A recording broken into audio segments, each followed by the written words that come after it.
All right, welcome everybody. I apologize, our closed session ran a little bit longer than we anticipated, but Mr. Hudson, if you would please read us out of closed. Sir, Mr. Chairman, I move that the Roanoke County School Board come out of closed session for the following: to discuss ongoing personnel matters under investigation pursuant to the personnel exemption at 2.2-3711A1 of the Code of Virginia, and to discuss the investigation of a student matter pursuant to the scholastic record exemption at 2.2-3711A2 of the Code of Virginia, and to discuss the acquisition of real property for a public purpose where discussion in an open meeting would adversely affect the bargaining position or negotiating strategy of the school board pursuant to the real property exemption at 2.2-3711A3 of the Code of Virginia, and for consultation with legal counsel and briefings by staff members pertaining to actual or probable litigation, and consultation with legal counsel regarding specific legal matters requiring the provision of legal advice by such counsel pursuant to 2.2-3711A7 of the Code of Virginia. Also move to certify closed session. I'm sorry, I second. I move to certify that to the best of each member's knowledge, only public business matters lawfully exempted from open meeting requirements under this chapter, and only such public business matters were identified in the motion by which the closed meeting was convened, were heard, discussed, or considered in the meeting by the school board. Motion, Madam. Madam Clerk, the roll, please. Mr. Greenway. Yes, ma'am. Ms. Fajani. Yes, ma'am. Mr. Ray. Yes, ma'am. Mr. Hudson. Yes, ma'am. Mr. Linden. Yes, ma'am. Action, or item number 2.03, action from closed session. Yes, Mr. Chairman. I move that Roanoke County School Board accept the superintendent's petition for the revocation of license in personnel case number 2022-2023. Second. Madam Clerk, the roll. Mr. Greenway. Yes, ma'am. Ms. Fajani. Yes, ma'am. Mr. Ray. Yes, ma'am. Mr. Hudson. Yes, ma'am. Mr. Linden. Yes, ma'am. Any further action? Mr. Ray? Mr. Chairman, I move that the students 2022-2023, numbers 1 through 8, be approved for religious exemption from Roanoke County Public Schools. Second. Motion and a second. Madam Clerk, the roll, please. Mr. Greenway. Yes, ma'am. Ms. Fajani. Yes, ma'am. Mr. Ray. Yes, ma'am. Mr. Hudson. Yes, ma'am. Mr. Linden. Yes, ma'am. All right. Again, welcome everybody to the Thursday, August 11th, 2022 Roanoke County School Board meeting. Nice to see so many people here tonight. It's nice that it also coincides with our first day back at school. It's been an exciting day for all our students and teachers. But with that, if everyone would please stand for the Pledge of Allegiance.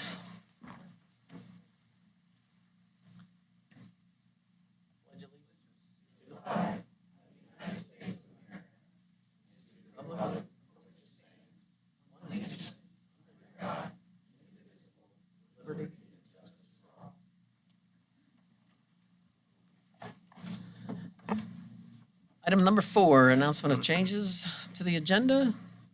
Anybody? Mr. Chairman, I move that the agenda be approved. Second. Motion and a second. Madam Clerk, the roll. Mr. Greenway. Yes, ma'am. Ms. Fajani. Yes, ma'am. Mr. Ray. Yes, ma'am. Mr. Hudson. Yes, ma'am. Mr. Linden. Yes, ma'am. Item 5, hearing of citizens and delegations. Hearings of citizens, during this portion of the meeting, citizens, including students, parents, employees, and Roanoke County citizens are invited to address the board on matters of public concern in exercise of their First Amendment rights. We do ask speakers to be respectful and civil in their comments and address the board chair rather than individual board members. Speakers have 3 minutes to make their comments and will be signaled by the lights on the podium. Please be aware that board members listen to comments but do not respond. We just have one speaker tonight, and that is David Combs. Welcome.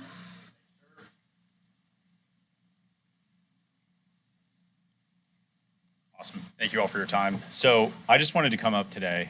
It was my 2 boys' first day back. Due to the nature of my comments, I'm going to kind of withhold where they go to school. And they have wonderful teachers. It's been a wonderful experience at the school.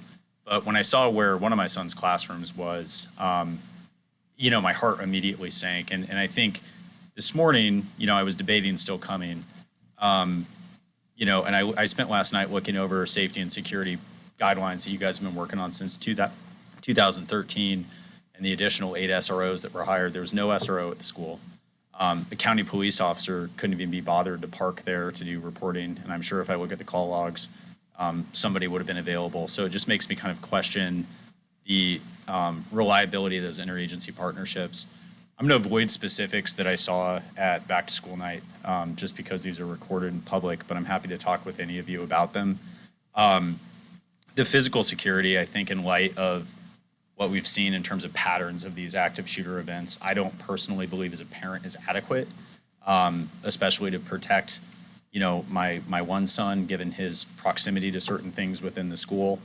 I understand that you guys have a run, hide, fight training. I think it's a good start. I think it's incomplete. And I don't think teachers are adequately prepared for these types of situations that really devolve within a matter of minutes.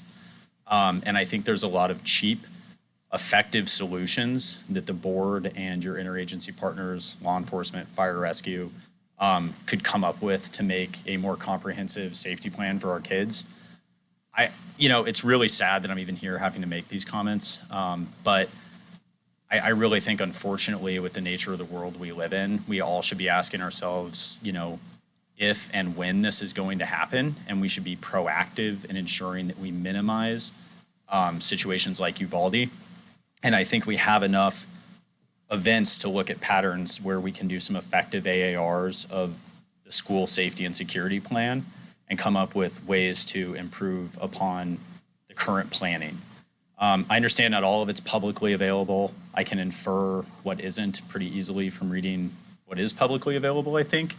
And I still have some concerns. Not to disparage our law enforcement partners, SROs classically isn't a real desirable position, so I would kind of also be interested in what kind of training they have if and when they're asked to do what possibly tactically is one of the most difficult things anybody could be asked to execute in one of these situations.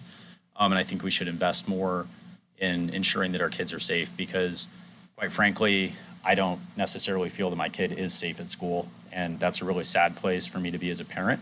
I'm sure some of that's my background and what I see, but I also think it's realistic and things that we all can work on, and I'd like to be part of that solution. That's it. Thank you, sir. Thank you. Mr. Chairman?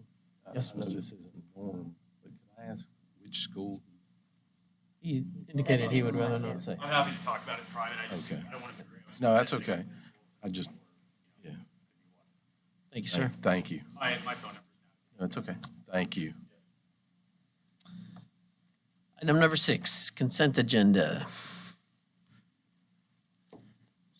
We have Chairman, Mr. say Ray. we approve consent agenda as presented.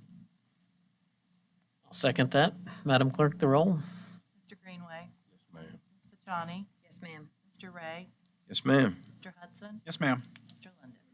Yes, ma'am. Item number 7, presentations and recognition. 7.01, recognition of Certificate of Achievement for Excellence in Financial Reporting. Superintendent Nicely. Thank you, Mr. Chairman, members of the board. I want to invite Ms. Peterson to come up and join me.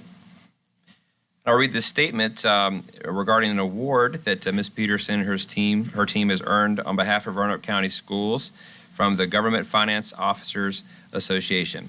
So the Government Finance Officers Association of the United States and Canada has awarded the Certificate of Achievement for Excellence in Financial Reporting to Roanoke County Public Schools for its annual comprehensive financial report for the fiscal year ended June 30th, 2021.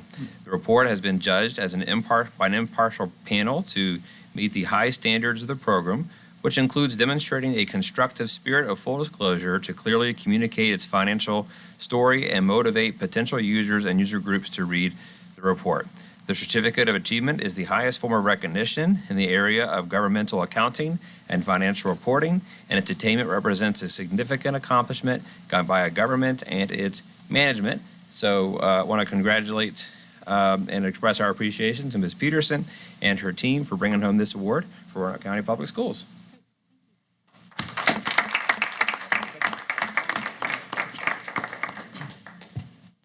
I won't say much except I have a great team of 4 ladies who work with me, and we couldn't do stuff like this without their efforts. They work very hard and they work very efficient and very well. So I want to thank them. Mr. Chairman, Thank you, Mr. Ray. you stay right there. I know you don't like this. You don't like that recognition. I will tell one story on you. When and we were packing the bus this weekend. I was loading up all the things, taking them over to the bus. Well, here was Susan in there. And I said, Susan, it's awful hot in that bus. Why don't you come out here and I'll go in? She said, no, I'm better at organizing these things and stacking them. So that's what we've got as a financial person, and that's the way she is. And she's done a great job of putting things together, keeping us out of trouble, and thanking. It's well-deserved award. So thank you, Susan, to you and your group. Thank you, Mr. Ray. Thank you. Picture? Did you want a picture? And Chuck wants a picture.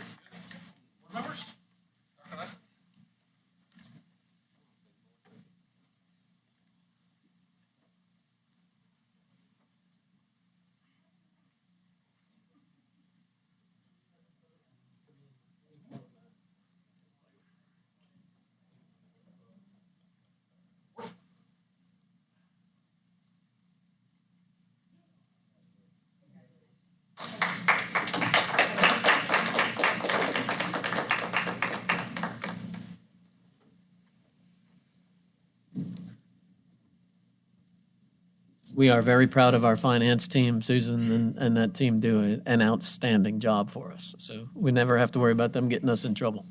Thank you, Susan. Item number 7.02, recognition of VTEEA's Program of the Year Award, Green Valley Elementary School. Ms. Hogan. Good evening, Mr. Chairman, board members, and Dr. Nicely. At this time, I'd like to ask Ms. Bradshaw, the principal of Green Valley, and some of her staff to come forward for this recognition. Green Valley was recognized as the VTEEA's Program of the Year Award. And the VTEEA is the Virginia Technology and Engineering Education Program. It's one of the highest honors given to this program and is presented in recognition of outstanding contributions to the profession and students. The Program of the Year Award provides public recognition at the local, regional, and state levels. During VTEEA's annual conference, honorees are formally introduced to the award ceremony audience and presented with an engraved plaque during their summer conference. The Program of the Year program is designed to recognize superior technology and engineering education programs in Virginia State. These award-winning programs serve as a standard for comparison and models for the development of other programs. Therefore, it is essential that each program selected and recognized reflects contemporary technology and engineering education curriculum and practices. Program of the Year awards are available for elementary, middle, and high school programs. The following are minimum requirements for the Program of the Year award. 1, the program teachers must be appropriately certified and involved in ongoing professional development. 2, the program teachers maintain the philosophy that all students should and can learn about technology and apply its principles in everyday life. 3, the program must reflect the technology and engineering education philosophy and curriculum structure, and it must incorporate contemporary teaching strategies. Additionally, the program must model activities or units of instruction using state and or national standards. 4, the program teachers should demonstrate an understanding of the relationships between technology and other areas of the study in the school. 5, the curriculum must have written or been revised within the last 5 years. 6, the program must have the support of the building and district administration. And then last, applicants for the elementary program of the year must also be active part of VCEC members. So with that, Green Valley has met all of that criteria, and they will also be recognized at the national conference in Minneapolis. So we'd like to congratulate Ms. Bradshaw and her staff, and I will turn that over to her at this time, as well as present you with the certificate. Thank you. Good evening, Board. Dr. Nicely. I am pleased to bring several of our staff members here with us. Cherie Anderson, of course, is our assistant principal, and she's here with us today. Kelly Cook, 5th grade. James Decker, 2nd grade. In the back here, Meg Swecker, she's our ITRT. We have Sarah Haskins, our librarian. And we also have Kate Haley, one of our 4th grade teachers, here with us this evening. And so I can't begin to tell you how proud I am of all of these individuals. They have consistently, some of these teachers and then some of our teachers who couldn't be here this evening have presented at Virginia Children's Engineering Conference. They've also presented at ITEEA's International Conference as well. And that's when some of those individuals first noticed what our staff and what our school has been doing, and they encouraged us to apply for this award this past spring. So I know Mr. Decker was heavily involved in that process, and so was Ms. Cook. Also, Ms. Haskins and Ms. Swecker were part of pulling all those pieces together. They had to submit videos and lesson plans and design briefs in order to be considered for this award. So I commend everyone that's here this evening and then everyone that could not be with us from Green Valley on this accomplishment. Thank you. Wonderful. Very well.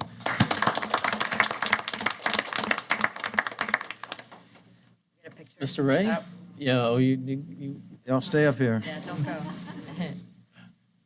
Mr. Ray? Thank you. Thank you. Ms. Bradshaw and Cherie, Ms. Anderson, I know that I got to know you a lot over at Clearbrook before you went over there. But I was happened to be going around to the schools trying to see the faculty before last week, and I happened to show up at 2 o'clock at Green Valley, and they were in the cafeteria. So I got to talk to all of them at once. And the enthusiasm that they had, because I even had to spin the wheel to get in a house. And if you know what that is, they have the houses. That's And it's really a lot of competition.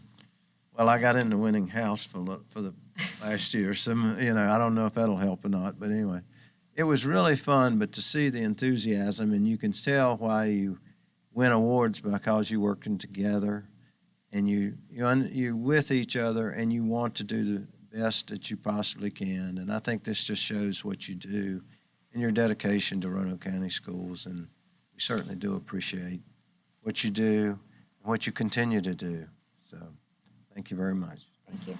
I just want to echo Mike's comments. Mike, you said it all. Being new on the school board, I've come to the school multiple times and I've met some of your staff, and I've just from day one, I've been extremely impressed, and you're well deserving of this award. It's exciting because right now with everything that's going on in technology and engineering, to be inspiring young minds and know that's the place that we need to take these kids is essential. And there's no better place to do it. Why we're waiting until high school is silly. We need to start now. And you guys are taking that initiative. You're creating enthusiasm, and these kids are obviously excelling and doing well, and your program is being recognized. So thank you so much for doing everything you do. I'm just so proud to watch this, and I'm so excited that you guys are able to receive this award. And thank you for all your hard work. Thank you. Thank you. These awards don't just come. They don't just happen. It takes initiative and as she said, hard work and dedication. And Green Valley has always been one of our flagship schools, and we appreciate everything that you guys have done for the students over there. And the most students. That's right. You keep getting them. Let's get a group photo.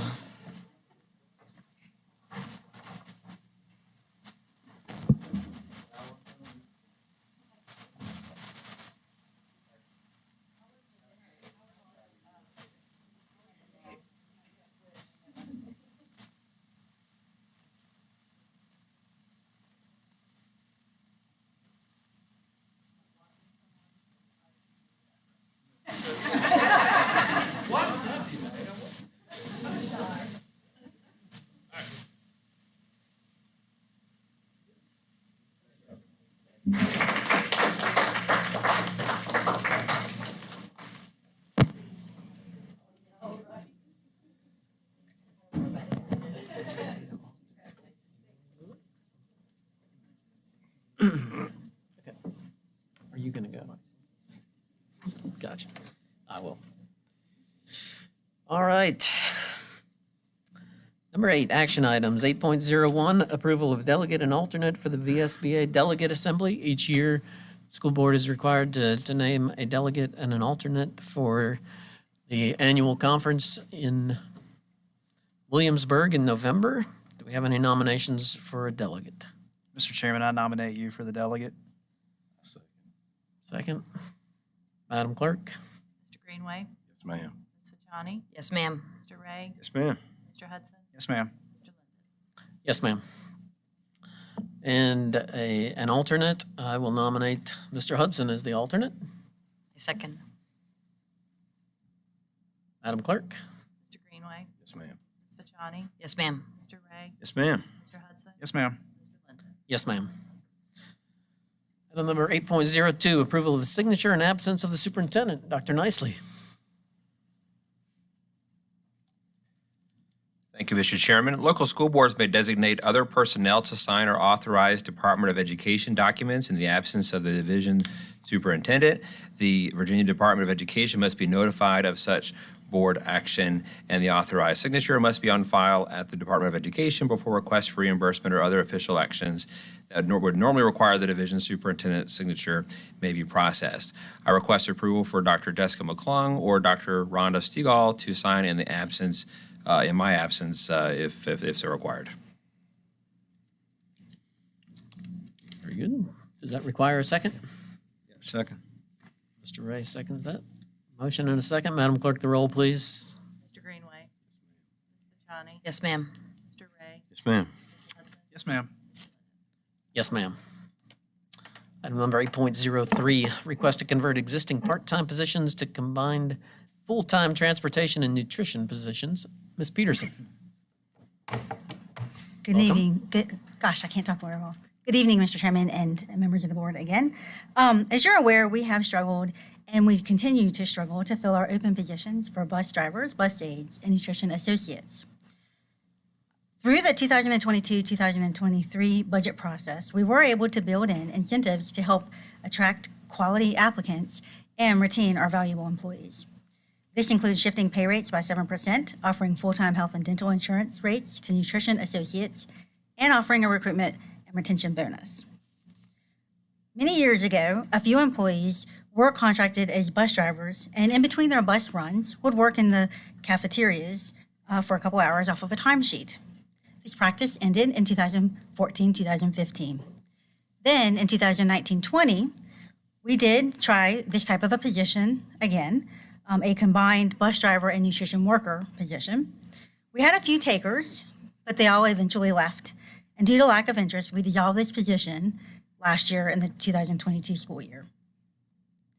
With these additional incentives built into the budget, our nutrition and transportation supervisors recently have expressed interest in rebuilding these hybrid positions in hopes of creating an opportunity for full-time work for employees that will also qualify for additional VRS benefits. Currently, each of these positions, the bus driver, the bus aide, and the nutrition associate, are 5-hour contracts. This position will end up being a 5-hour contract billed to the transportation department for either the bus aide or bus driver portion, and then 3 hours in the cafeteria. It will be the intent that whoever takes the job will run their bus run in the morning, return to the cafeteria, and then do their bus run in the afternoon to make a full 8-hour day for them. To build these positions, transportation will use 5 open bus driver positions and 5 open bus aide positions. On the other side, the nutrition team would only need to use 6 open nutrition associate positions to build these hybrid positions. We calculated an additional cost to create these positions, and the cost is minimal. And we did, in the board docs, you can see where we calculated an estimate of what the annual contract will be for the new positions. But again, we will build the contract based on whether the 5 hours for the transportation piece and then 3 hours for the nutrition piece. We do think this is absorbable in both the general fund and the nutrition fund, and just request your permission to rebuild these positions for 10 full-time positions. So that's all we're asking. Any questions? These positions be eligible for benefits? Well, they all currently qualify for health and dental insurance at full-time rates. What will be enticing is these 8-hour positions will qualify for full VRS benefits. Nice. That will be a nice perk. And as Mr. Bradshaw said, how quickly he can fill those? He's got people waiting. We hope sooner than later. Right Wonderful. after the approval. Very good. Make a motion that we approve. Second. Motion and a second. Madam Clerk, the roll, please. Mr. Greenway, Yes, ma'am. Ms. Fachani, Yes, ma'am. Mr. Ray, Yes, ma'am. Mr. Hudson. Yes, ma'am. Mr. Linden. Yes, ma'am. Thank you. Item 8.04, approval of individual school safety and emergency response plans. Dr. Stigall, welcome. Good evening, Mr. Chairman, members of the board, and Dr. Nicely. The safety of our students and our staff is a priority for Roanoke County Public Schools. In compliance with Virginia Code and our School Board Policy 3.21 requires that each school develop a school crisis emergency management and medical emergency response plan. The school board is required to annually review each school's plan. Each school principal has updated the school safety and emergency response plan in preparation for the 22-23 school year. Roanoke County Public Schools safety and emergency response plans have been created in 3 tiers: public version, staff version, and an individual school safety team version. Board approval is necessary to implement these plans at the start of the school year. The individual school crisis plans are not made available to the public. However, the public version is available on our division website under safety. Copies of all of our plans are provided to local law enforcement agencies as well as the Roanoke County Fire and Rescue Department. We work very closely with the police department and the sheriff's office on all of our safety planning and training. Recently, the police department and the sheriff's office have been working together to greatly expand the School Resource Officer SRO program in our schools. All of our regular middle and high school buildings will have a full-day SRO, and the sheriff's office has been able to double the number of SRO deputies that will be patrolling our elementary schools. Funding looks promising to have full-day coverage at all Roanoke County Public Schools, and both the sheriff's office and the police department are actively recruiting officers and deputies to fill these positions. We are grateful to both of the police department and the sheriff's office for working so hard to meet the safety and security needs of our schools. After reviewing the safety and emergency response plans, do you have any questions? Nothing, just one comment. Mr. Ray. It was some nice reading. It was real good reading. And Yeah. I picked out the elementary, middle school, and high school, and they sort of followed pattern. But it's very intense and very thorough. I mean, that was the thing that I want to stress, because you can't think of everything in the world for safety that might go through some nuts' minds. But I think putting these things in place certainly put those layers. We do have that, that ability and safety in place. And I think you did a good job of going through each little item. Thank you. Thank you. Chairman. Mr. yes. Greenway? So, thank y'all, because y'all did put a ton of work. We could, just opening one for any school is overwhelming. And I reached out to all the principals in my district to see, and of course, they helped formulate, but just to make sure there wasn't something they wanted to revisit or talk about. And everybody was good with, and it was very extensive, so thank you. My only question is, so we had I want to know about the elementary schools a little better. We have 2 sheriff's deputies that are dedicated to those schools. At this time, do we have any others? We do have, We have, We have 4 So and we 1. do have 2, I heard you mention do. that, but I didn't know if that meant we have 2 additional now. Yeah, So we we've do. got 4. we've got 4 current starting today, and then we have an additional deputy who's at Williamburg Middle. Okay, yeah, that's for the construction. Yeah, but- right. But the 4, so that's 16, so we got 1/4. Each 4. Anything I should ask for that? To know, and we're ramping up for all the schools, right? We are. We think the funding's there. We just need to start the hiring process and see if we can, how many we can fill. Sure, But the yeah, no, funding should one be of there. talked about. One of the big issues is finding someone with the proper training. Yeah. And that's where we're at. The job market, you can't put a brand-new officer there. And as you know, every law enforcement agency pretty much across the valley is trying to fill their bare minimum numbers. But you also have to put somebody in there that's experienced, but you have to put somebody in there with certain types of training. And it's just not a huge job market for that right now. We're trying to find people, or Well, job that's candidates. good. So we have ramped up 2 so far.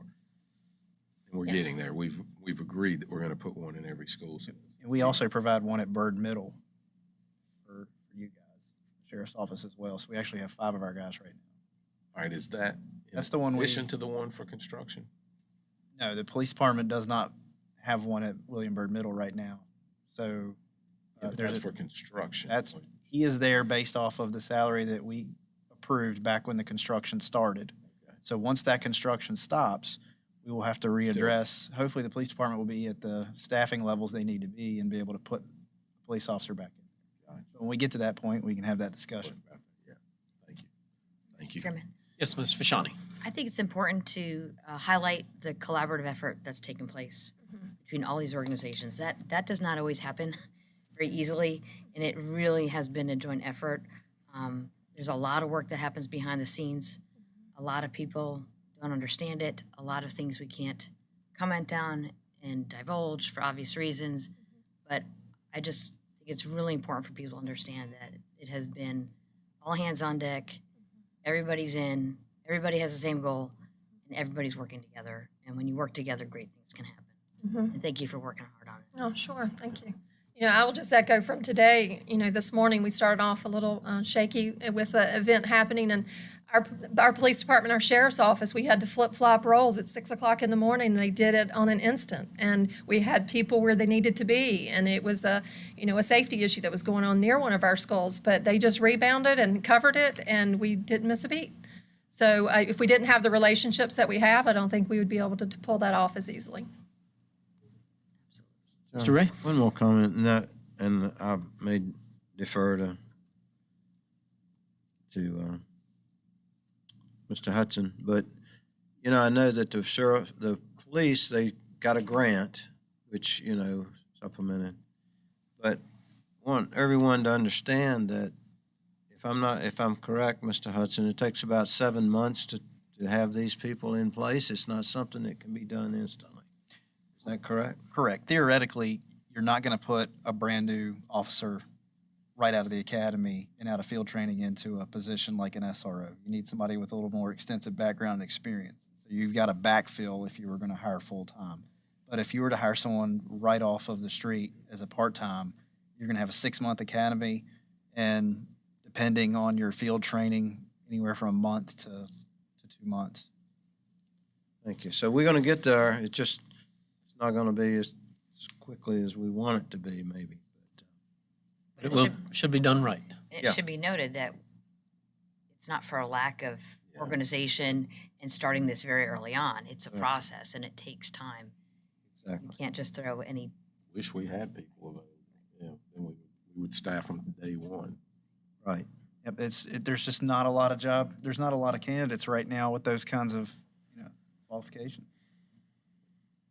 Thank you. Dr. Steele, thank you very much. It's the amount of detail and the elaborateness of the reports. And I know those SROs went around to each one of our schools, so they were able to compare, okay, here's what we have at Northside, and here's what we have at William Byrd, and here's what we have at Hidden Valley. So they got a feel for, it wasn't just the one school or the one officer thinking, this is what we need. They went around to each school, and the amount of time and effort that went into that shows in the report and the planning. And I do believe, well, we can't guarantee our student safety daily. We've taken as many steps as possible to make sure that they are safe. So with that, I will make a motion to approve the request or the approval of the individual school safety and emergency response plans as submitted. Second? Madam Clerk, the roll. Mr. Greenway, Yes, ma'am. Ms. Fachani, Yes, ma'am. Mr. Ray, Yes, ma'am. Mr. Hudson, Yes, ma'am. Mr. Linden. Yes, ma'am. Thank you. Thank you. Item number 8.05, preschool restroom access at W.E. Cundiff and Glen Cove Elementary Schools. Mr. Kegels, welcome. Good evening, everybody. At a previous meeting, Mr. Greenway had asked us to examine the possibility of providing restroom access to the pre-K classrooms at Glen Cove and W.E. Cundiff. And so we've gone out and met with the principals and developed a plan to do just that. We have a cost estimate of $14,000 to at Glen Cove, we'll cut a doorway into an adjacent existing bathroom, and then at W.E. Cundiff, we'll do the same thing for one of their pre-K classrooms, and then the other pre-K room will actually construct a bathroom in an existing, it's basically a supply closet over there, but it's big enough to house a You can bathroom. say it. You can say it. But it'll work, and It's about $14,000. So we're requesting appropriation from minor capital to do that. Make a motion that we approve. Second. Motion a second. Madam Clerk, the roll, please. Mr. Greenway, Yes, ma'am. Ms. Fajani, Yes, ma'am. Mr. Ray, Yes, ma'am. Mr. Hudson, Yes, ma'am. Mr. Linden. Yes, ma'am.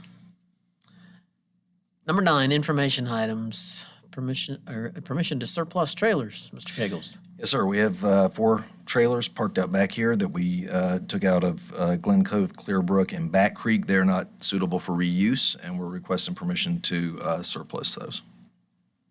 Can you get anything for them? I mean, they're not. Scrap. Not very much. I didn't think so. I mean, okay. Will that become just a consent agenda item? Yes, at our sir, at the next meeting. Any questions on that?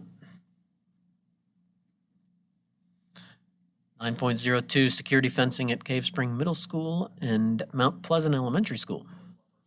Either one. It doesn't. I'll go whichever one you pull up. This is Cave Spring Middle School. If you'll recall, we've recently approved security fencing at several other schools, and we'd like to do this at Cave Spring Middle. They have an outdoor lunch facility outlined in yellow on that map that does not have a fence around it to secure it. So currently, they're unable to use that with the kids because that would require leaving the door leading to that patio unsecured during the school day, which they can't do given our security guidelines. So we're requesting $12,000 to provide fencing there. And then Chuck, if you'd bring up the other one, please.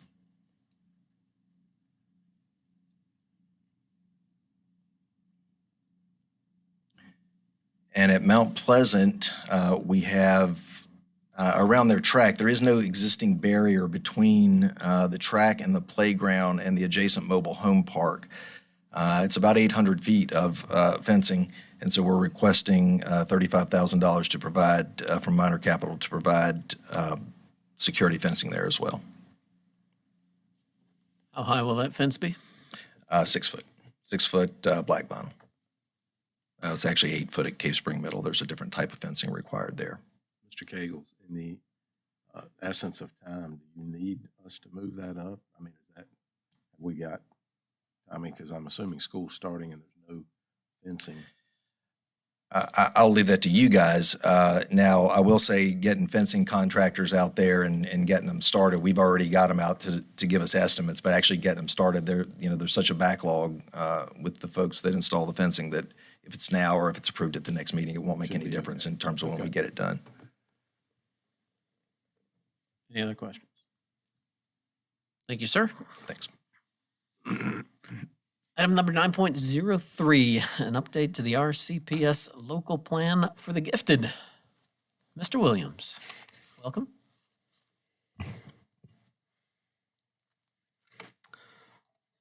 All right, good evening, Mr. Chair, members of the board. Today, we're fulfilling our requirement through Virginia state law to update our local plan for the education of the gifted. Anytime there's a change made.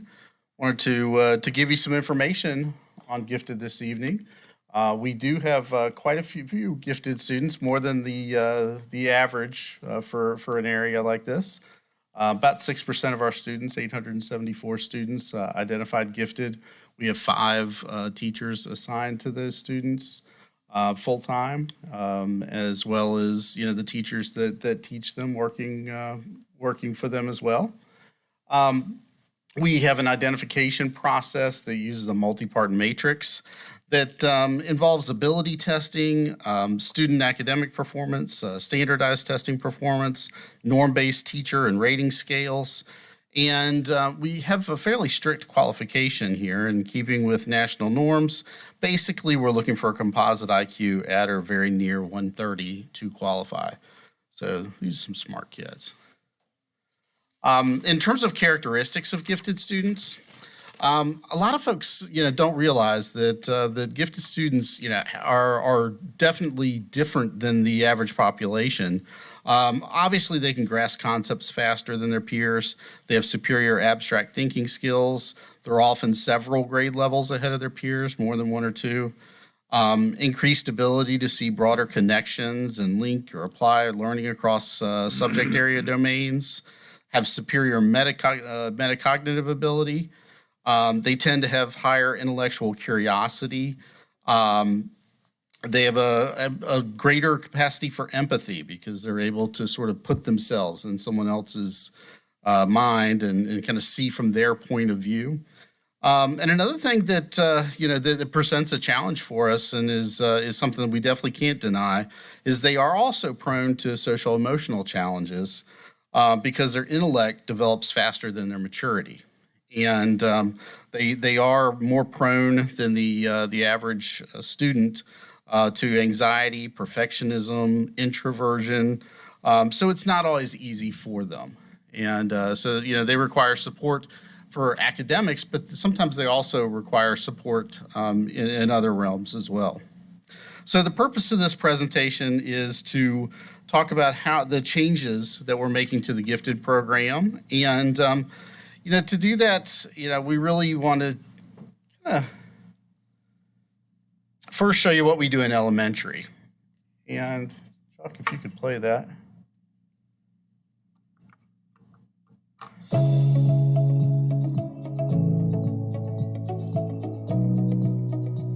When gifted teachers at Roanoke County Public Schools work with their students, they focus on objectives within 4 areas of thinking: convergent, divergent, visual spatial, and evaluative. These 21st century thinking skills build communication and critical thinking in students, allowing them to be creative and collaborative as they work. I'm trying to move forward, but I think I might have a certain amount of blocks, so I'm just going to do this. This is a matrix logic puzzle. So Kevin, remember you're going to read your clues at the bottom. You're going to use the grid with X's and checks or dots to record the information you are finding from your clues. And when you finish your matrix logic puzzle, you should have more information that's going to help us solve our crime. We're going to use it in the next puzzle as well. Students use convergent thinking when they consider all available information and use the data to arrive at a single best possible answer. Students analyze and use deductive reasoning during this process. Occupations employing the skill include detectives, accountants, bankers, and real estate agents.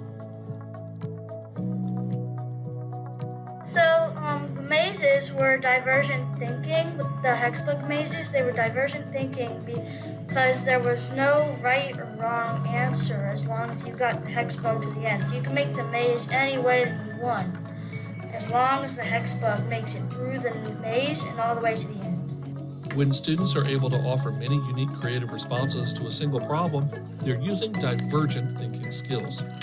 Writers, artists, actors, dancers, salespeople, inventors, and entrepreneurs are just a few of the many people who use divergent thinking on a daily basis.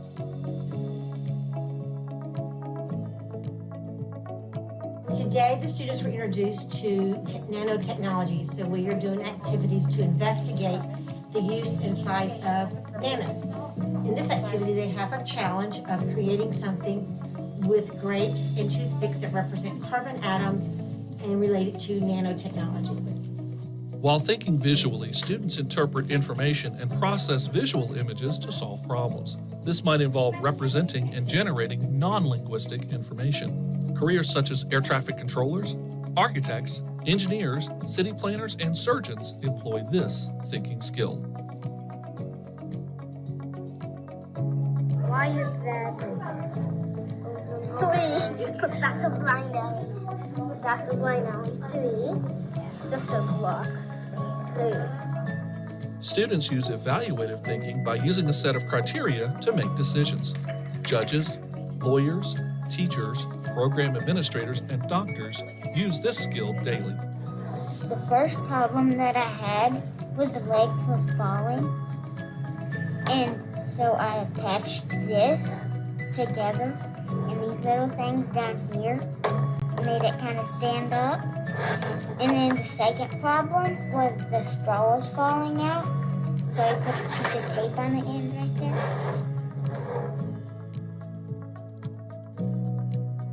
I never think called dragon chips.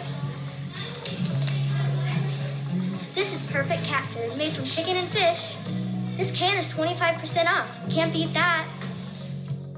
Many of the activities and units of study require students to use more than one thinking skill at a time. For instance, during one simulation called Ad Agency, students create an ad campaign for a new cookie type that they've designed.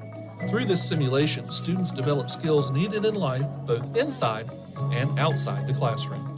Ad agency is where we form groups and we get ads each week.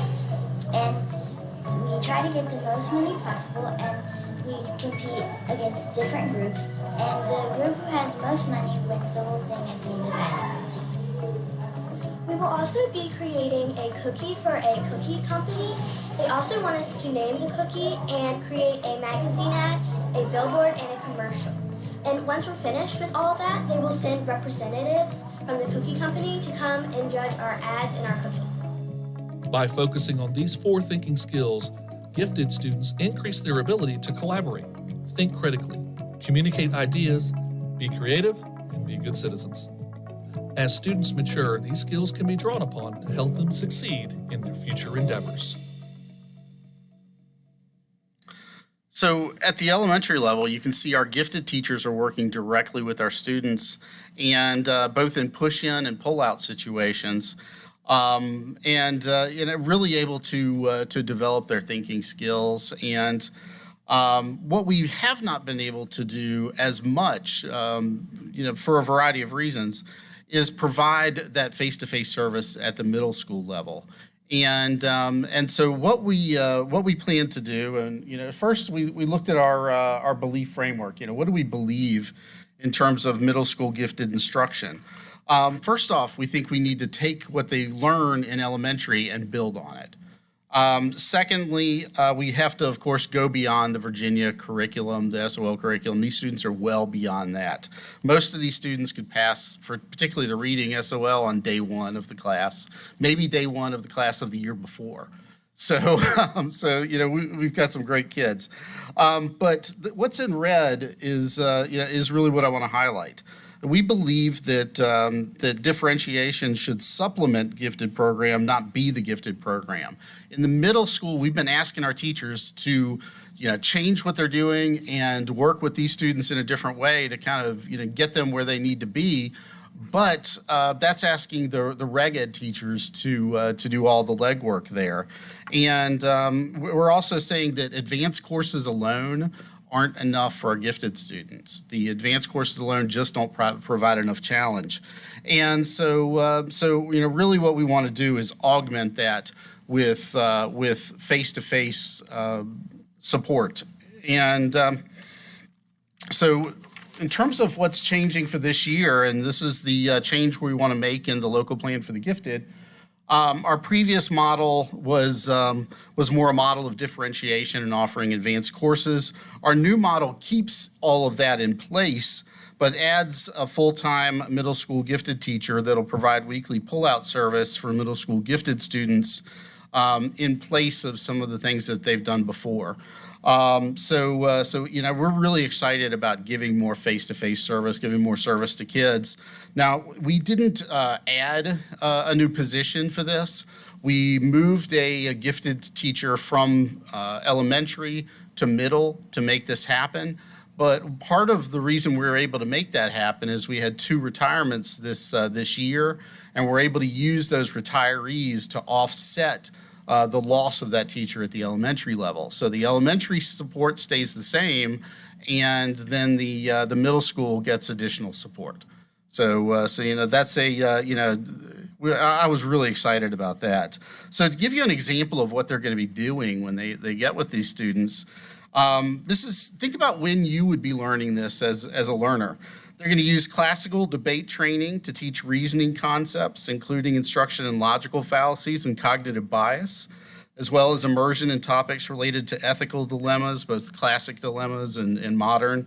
Classic being like the trolley car dilemma, modern dilemmas being bioethics dilemmas, such as whether folks should be allowed to determine the traits of their children, like that. Exposure to emerging STEM fields. We want them early on to be aware of the types of careers that they might be interested in. Because a lot of these are careers that we don't necessarily teach about in school. Things dealing with nanotechnology, you saw that, we were talking about nanotechnology in elementary. Biotechnology, alternative energy, data science, robotics, artificial intelligence. These are the kind of jobs that really get our kids excited, our gifted students excited. Introducing to, another thing we want to do is keep wonder with them. Now, to give you an example of what I mean by wonder, you've seen little kids when they see something for the first time, and you've seen that face, and that face just goes, oh my, this is amazing. You know, they see an elephant for the first time in real life or something like that. And we have to keep wonder happening for our kids. And so, introducing, the concepts such as the relationship between gravity, time, and speed of light, and, the things to deal with, the warping of time and space, that might get you real excited, but some of our gifted kids, that really gets them going. And then we also want to facilitate student choice, because a lot of these students really want to delve deep into particular areas, and they need the time to do that and someone to help facilitate that. So those are the changes that we want to make here at the middle school level. So that's reflected in the updates to the local plan for the gifted, and hopefully we can revisit that on the consent agenda for the next meeting. Very good. Any questions? Mr. Chairman? Yes. So, Mr. Williams, does it stop at the middle school level? So the face-to-face services would stop at the middle school level. One of the things that happens at the high school level is our kids don't just, sort of veer in different ways. Geographically, they veer in different ways. A lot of our kids start governor's school at 9th grade. They also start some of the specialty schools as well. Their coursework takes them in various places. We've got the AP actually does a pretty good job of pushing them. A lot of times for our kids, the first time that they really feel pushed academically is when they get up to the high school. It's not that they don't learn new things all the way through, but they learn it very easily. Whereas they get to the high school and all of a sudden the stress hits like crazy. They feel like they got to be perfect. They're thinking about college. And so I would like to add more at the high school level, but baby steps. We'll get there at some point. Very good. Any other questions? It's just nice to be talking about this. It's nice to some normalcy here. Thank you. Yes, very good information. Thank you. Item number 9.04, preliminary SOL results. Okay, so right now we are at the very beginning of the release process for SOL results for the state. The state has not publicly released any SOL results right now, so I have seen a lot more than I'm able to tell you at this point. But next week they've scheduled the first release of SOL results, and next week we're going to see overall pass rates. So we'll see overall pass rates for Roanoke County, overall pass rates for the state. And so one of the things that we wanted to provide to you was how we were doing longitudinally. I've been doing this a long time, and the numbers I'm seeing are really, really strong. I mean, in my opinion, we've made really good gains from last year. Last year, our results put us in about the top 10 of school divisions in Virginia. There's 132 school divisions in Virginia.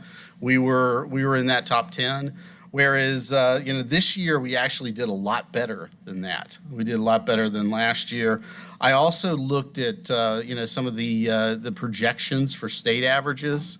And although that, I can't show that tonight, it's looking like we actually, in a lot of places, we actually gained in terms of the state average. In other words, we distanced ourselves from the field more this year than we did last year. And that's not necessarily normal. I actually expected us to kind of revert to the mean a little bit, because some of the big divisions in the East were back to full time, and that's what I was expecting. I was expecting a little bit of reversion to the mean. That didn't happen. We actually, improved the distance from from our division to others. The other thing we were looking at is sort of where we are in terms of, getting back to where we were pre-COVID. And so reading in elementary is overall back to where we were pre-COVID overall. Of course, we have individual situations we still need to work through. I don't want to minimize those, but taking the sort of 10,000-foot view down overall, we're looking, we're looking sort of similar to what we did before. I wanted to also point out the third grade reading. Third grade reading is a key indicator. That's one of the absolute big indicators to determine there's a correlation between that and future success all the way through. And our third grade reading is actually higher than it has ever been. So, we're not just higher than what it was pre-COVID, but higher than all the other pre-COVID years. So I think that's, it says something there. Also, third and fourth grade reading, 3 points above pre-COVID. We knew math was a concern area. We made double-digit percentage increases in elementary math. So, that's another positive sign. It does look like the middle schools are taking longer than the elementaries to bounce back. That's not a surprise necessarily, because I think we knew from where we were before that some of the biggest concerns we had coming out of COVID were that those fifth and sixth graders or so, and they're still in that middle school place. The high schools, they never did take a big COVID drop, but we still showed strong gains there as well. And all of our high school math courses, the 3 different high school math courses we have are all above pre-COVID levels, which is, again, pretty amazing. So you may see some strange numbers when you get to science and social studies at the high school level. The science and social studies at the high school level, we have an issue with low numbers of tests. In other words, we only gave 5 chemistry tests last year because of various state rules. Basically, if you pass your earth science in 9th grade or your biology in 10th, you don't have to take chemistry. So we only had 5 kids that needed chemistry, and those were all transfer kids. And they all passed. So, 100%. But I can't brag on 100% with 5 kids. But anyway, same with the low numbers you'll see in like World History 2. We only had 39 tests across the division in World History 2, and those were the kids that struggled on World History 1. So, again, just those aren't necessarily indicative of the county as a whole. But so positives, do we still have challenges? Absolutely, we still have challenges. And looking forward, from previews I've seen, it does look like Roanoke County is going to have all of our schools fully accredited for next year. And, we're really, really pleased to say that. That's no small feat. So there's so many different benchmarks that have to be met by schools in order to be fully accredited now. That's something that when that's released, and it's not going to be released until next month, late next month, I think we can share that when it comes out.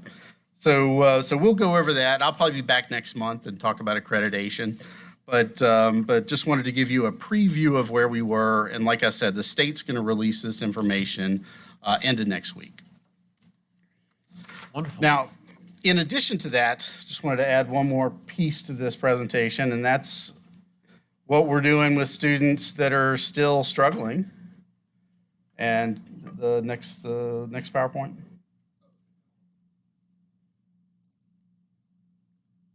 So Ben, while he's pulling that up, so Sure. if I take like let's see, where was I looking? Like grade 6 mathematics, and I come down to grade 7 mathematics. I mean, I should follow that diagonally, correct? Is that kind of? Those are the same kids. Now, that's not a perfect correlation, though, or perfect. The tests aren't scaled vertically, meaning that the tests aren't necessarily the same difficulty. So, we can't say that this should have the exact same pass rate as if we go diagonally. Oftentimes that's the case, but it's more of a general piece than it is specific because the difficulty differences between the tests aren't controlled. So, All right, now in terms of remediation, we do have students that continue to struggle. And right now we're in the data compilation phase. We have sort of a cycle that goes through the year. And right now we're creating master lists of all students. We're going to do this centrally this year, or at least, and share it out. Schools will update that, of course, as we go on, and we'll update it up here. But there's a lot of data that comes in that we need to identify. It's fall PALS data, the reading data for K1, the reading inventory data, that's the upper grades reading information, the reading and math scores from the spring, students that didn't show SOL growth, the attendance is something we want to track with our students and make sure that they're coming, or that could be a reason why we have concerns. And as the year goes on, we're going to track that information and add this other information as it comes. We're going to add growth assessment results, benchmark results, PALS and reading inventory data, again, track the attendance, and also how they're assigned to remediation and how they're doing in remediation. So all that will be tracked at the central and school level. In terms of additional support resources, we have new resources this year that we're bringing to bear. First off, we've increased the funding for outside tutors. That funding for sure has gone up in the PALS by quite a bit. Roanoke County funds have been added as well. We've also added 2 new math specialists at the elementary level. That's huge. I mean, basically to have a math coach there to help you when you're trying to figure out how to teach a particular topic. Just because it's elementary math doesn't mean it's easy to teach. And so so there are definitely resources we can bring to bear to improve our instruction. And that doesn't sound necessarily like a remedial assistance piece, but the key here is this: if we can get the initial instruction right, then we have fewer kids that need remediation down the line. And that is a big, big piece of being successful in remediation, is being able to control your numbers. If your primary instruction is weak, you end up with too many students and you end up diluting the resources that you have for remediation. We're also going to add 5 new middle school reading specialists, or we have added 5 new middle school reading specialists. We already have elementary reading specialists, but what that's going to do at the middle school level is add higher quality intervention. And what they're going to do is they're actually going to create a plan for every student that's not at grade level, so that at the middle school level, we're going to diagnose the issue with somebody who really knows what they're doing and really has been trained for that, and basically provide the plan, track the plan all the way through. It's going to be pretty cool. So it'll be good for our kids there. We also retained the 11 full-time remediation teachers in elementary that we've added with federal funds related to COVID. This is really crucial because we still have a shortage of qualified tutors out there. Schools still struggle to get folks at least it's been harder to get folks since the pre-COVID time. I think it's sort of like everything else that, folks are struggling to find human capital. And we continue to do that. So having these full-time positions is really, really important. And those are at the elementary level. Another thing we've done is joined a consortium called the CIP, the Comprehensive Instruction Program, that basically taps into shared instructional assessment and intervention resources across divisions. 35% of the divisions in the state of Virginia are in this consortium, and they pool their resources so that we can basically leverage the work, not just our work, but leverage the work of everybody else and kind of work together. So that's an exciting piece that we're adding there too.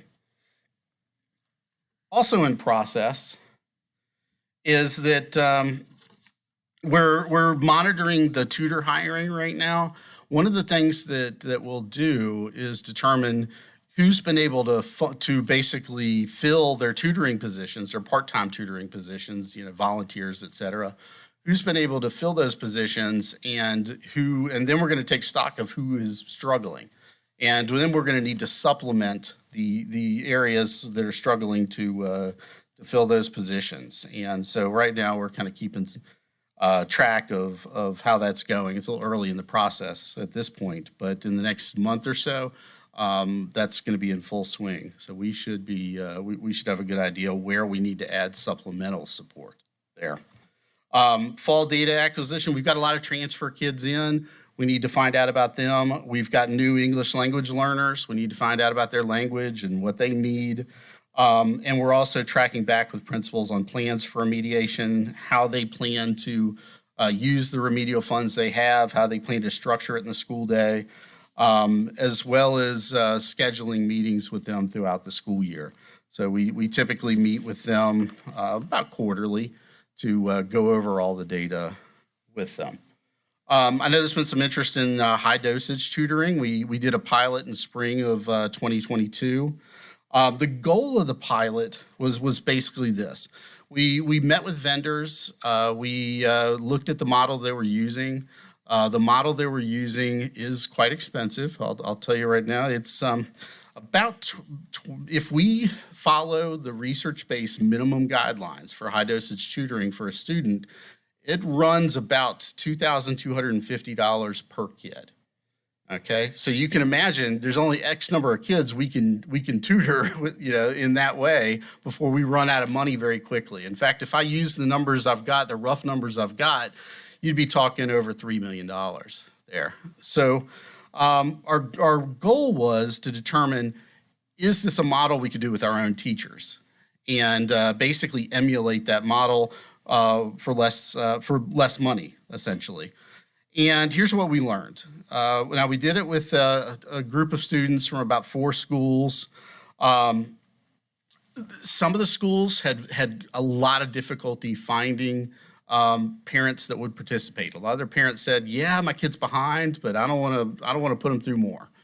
And then we also needed to find teachers that would participate as tutors as well. We had to determine what the price point was. What's the price point for a teacher to go home and do additional work beyond their kids? These were teachers working with other folks' kids. And the number we got to was about $45 an hour. That's about the point at which we were getting quality teachers in to do this. So what we found was that about half the students in the program showed sizable skills growth. The ones that didn't tended to have issues with participation and attendance. So it was basically, we had a lot of no-shows with some of the ones that weren't. Basically they signed up and they'd show up for sessions 1 or 2 times, and then that was it. They just went radio silent on us. And of course, we contacted the parent, all that, and tried to do our due diligence to get them back. And some we were able to get back, and some we weren't. Some were kind of here, there, and so on. And so anyway, I think what I can say is that the results were mixed. What I learned from this is that because we had a lot of parents declining services and we had a lot of no-shows on top of that, the wise move would be to do as much as possible in terms of high-dosage tutoring within the school day. The challenge then is finding the time and the human beings to do it. And, or supplementing that with outside services. I think that's really the solution here long-term. And then for the ones, for situations where we can't find the humans, the time, then we supplement that with outside resources. So that seems to be the wise move there. And so right now what we're going to do is we're going to get that list that I talked about at the beginning. We're going to figure out, okay, so where are the students that need the most help? Where do we already have the help in place? We've talked to principals about the high dosage tutoring model to try to try to find creative ways to do this during the day. And then so the next step is going to be, once we've identified where we need additional support, to possibly leverage some outside entities to help us with that support. Sounds kind of vague right now, but there's a lot of moving parts. But I wanted to let you know that we're not, hopefully not dropping the ball on the students who need extra help. Very good. Questions? Yes, Ms. Fashani. I know you don't have a crystal ball, but we talked about the tutoring, hiring, and the part-time positions and supplementing. What do you anticipate? So I anticipate for most schools to be able to fill their tutoring positions. What I found was it would 2 to 3 schools last year were really struggling. There was one in particular that struggled the most and really needed. I think in retrospect, we maybe should have added additional outside support. Meaning probably a company come in and assist with that. So that's something that I think we're going to have to be right on top of at the beginning of the year to make some of those things happen. It could be that we're fully staffed, in terms of remedial help, but I'm a realist, so I doubt that we'll be fully staffed across the board. So That's my concern is, as you mentioned, the human cap. It's hard to come by. One thing I can tell you is that a month and a half from now or so, I should be able to give a better idea for where we are in terms of staffing, where we're going to need some extra help, and so on. I have one more question. So with the high dosage tutoring model and the pilot program that you ran, you said about it was very mixed, 50% maybe didn't show up or things happened. Yeah. Would you attribute that due to, would you guess that's because the services were provided outside of the school day? Parents are busy, children are distracted, life happens, low priority for some people. Absolutely. Sometimes the support, especially with at the homes of kids that are really struggling, sometimes that support just isn't there, or the follow through isn't there. Parents are trying their best. They're overworked. They've got a lot of things going on too, so I don't want to minimize that. But when we have them at school, it's a captive audience. You can't decide not to do it. And so that's really the biggest challenge is finding the people during the day and finding the time during the day. Question would be then, 3 times a week, what do you take them out of? Do you take them out of the block that they're struggling in? Do you take them out of an extra block? Do you rotate that so they're not pulled out of the same thing every day? Because it's not like we have holes in our day. So they might miss a special or something like that. They might miss a special, but again, we don't want to miss specials every day. Exactly. Because a lot of times that's why the kids come to school. And so those are things, if we're doing that, we've got to rotate that out a bit. So. Mr. Ray. Thank you, Mr. Chairman. Along the lines of Ms. Fasani and her crystal ball as well, and I think I just worded it a little differently, but based on the additional resources that you've got, how soon do you feel that, we'll make up some of this learning loss that we know happened during these COVID years? So, I think that in most areas, I know, in most areas we're about, 2/3 of the way there in terms of the learning loss. I think if you look at that and graft it out, you would say that, by the end of next year, most of our grade levels should be back to pre-COVID levels. If you projected that forward. But I do think that middle school could take an extra year there, particularly, as we're looking at probably upper middle school coming up next year. Yeah, I think that would be the place to watch. I've got my eye on the 7th grade reading. I would have liked the 7th grade reading to be up a little bit. So we'll be looking closely at that, and also with 8th grade, because those students have moved up. But by and large, I think that we're not that far off in terms of numbers of kids that need assistance now versus pre-COVID. We're talking about in most schools, 10 students different. And we're not talking about, in elementary anyway. Middle school, 30 students different maybe than what they were used to. So we're getting there. It's just a matter of, keeping with the plan and making sure that the follow through's there. One. Yes, sir, Mr. Ray. And I know, and this is more for, I guess, public, but your qualifications for these tutors, licensed educators, what do you have? Most of the time, we're looking for folks that that are retired educators. Those are the sort of the gold standard. You can get the retired educators, already know the content, they already know how to teach kids. A lot of educators we get are teachers that have not retired, but they've left the profession because they had kids, and now that their kids are back in school, they're kind of thinking part-time and coming back part-time. So we get a lot of that of teachers in that boat. We get folks that maybe got an ed degree, but they didn't use it. They went off and did something else, and now they've got some extra time. We've got folks that maybe did a career related to math, and they just have a way, just a great relationship with kids and sort of understand the schools. A lot of times these are the spouse of a teacher, and they'll come in and work with our kids. Of course, any student that comes in, any tutor that comes in from the outside, we do the background checks, et cetera, on that.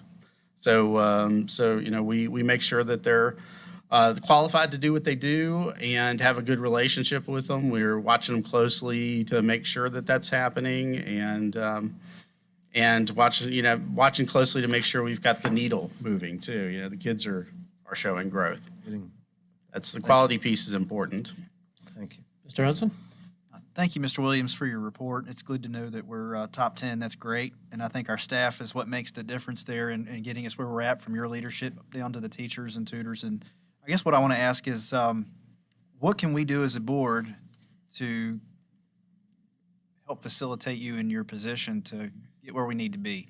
Is there anything that you know of that we can do? I know that we can't fabricate, we just can't pull tutors out of the air. But, is that something that you think? Our biggest challenges right now are time and human capital. Those are definitely our biggest challenges. As we look maybe about halfway through the year and we look at the budget process, if we're having continuing problems with that human capital piece, we may need to look at expanding full-time tutors, like we already have with grant programs. One of the things that we're going to have to make a decision on at some point is we've got 11 teachers that are ESSER funded that that money's going to run out. And those are the full-time remedial teachers that are at the elementary level. And, going forward, we may have to, make a commitment down the line financially to, if that's something we want to keep. Those are sort of the budgetary decisions. And of course, if you have neighbors that you think would be good tutors, then please push them my way. I'll find a school for them. Do you feel like the compensation is an issue for hiring the full-time tutors? Is that something we need to look at? It's the same compensation as teachers. It's a full-time teacher contract. And so I don't think that's something we could necessarily change, because, that's something that you look at, more broadly. But that's about as good as you can get, a full-time teacher contract to do remediation, to be tutoring. And so, we have been able to find folks for those positions. Sometimes we've had other positions come open. We've had to move them around a little bit, but we have been able to, by and large, find folks for those positions. I think that's a huge help. It really is, and hopefully we'll be able to continue that. If those go away and we have trouble finding face-to-face tutors, then yeah, we're going to be between a rock and a hard place there. The hourly pay, usually it's not the pay that motivates these folks. These are folks that typically want to give back. That's what I see. Ms. Mashani, is this something that relates to what you brought up Yeah, so a month or two ago, or a little bit longer? I've been doing a lot of reading on this. I think what concerns me the most, I know our test scores are great. I attribute that to our wonderful teachers, wonderful staff, great families, putting time in, sitting their kids at home, making sure they get stuff done. My concern is the kids that do not have that parental support. I don't care if it's 5 kids, if it's 10 kids, if it's 20 kids. Their numbers are low, but the problem is that gap widens and widens and widens, and for them, and they're lost forever. And it's an enslaving cycle, because if you don't have that parental support, you're lost in the system. So the reason why you had those mixed results at 50% is no surprise. If anybody can look at any and analyze any basic data analytic, data, it just, of course, these are the kids that struggle for a reason. If they don't have that support, when you pull them outside of the school, it's going to happen. So we need to find a way to think creatively. If we can't find those 11 positions or whatever, we need to really, I know money's an issue, money's always going to be tight, but these kids are our future and we can't fail them. So I think we need to look at this further. I think we need to do what other school districts are doing and look at a hybrid approach where we use our teachers, but not every teacher wants to teach all day long and then go tutor it. I mean, in addition, they have lives too, right? They've got families, they've got outside commitments. So one thing that some other districts are doing, to your point, Brent, is they're hiring outside agencies to do these high dosage tutoring models online. Not every kid learns well online. I know a lot of people don't like it, but it's actually the data out there supporting it is fantastic because they've got drop-down calculators, because it's the camera and the angle and it's really high quality teaching. And then you can take a kid from one school in a certain demographic, you could take another kid and you could put those 3 kids together that all look alike and think alike and behave alike or are on the same level of learning, and you can put them with a designated tutor. So you're filling a lot of needs for those kids at many different levels. In addition, once you get those kids engaged, they're excited, they perform well, and the cycle breaks.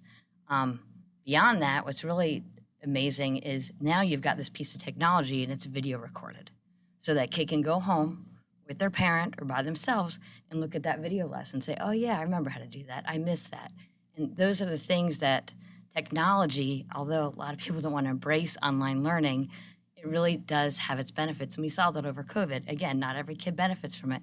But if you can identify those kids and you can develop a hybrid approach, I think it's something worth looking into. One of the things that we've been looking into, just literally over the past few weeks, we've been in touch with some vendors with regard to just-in-time remediation.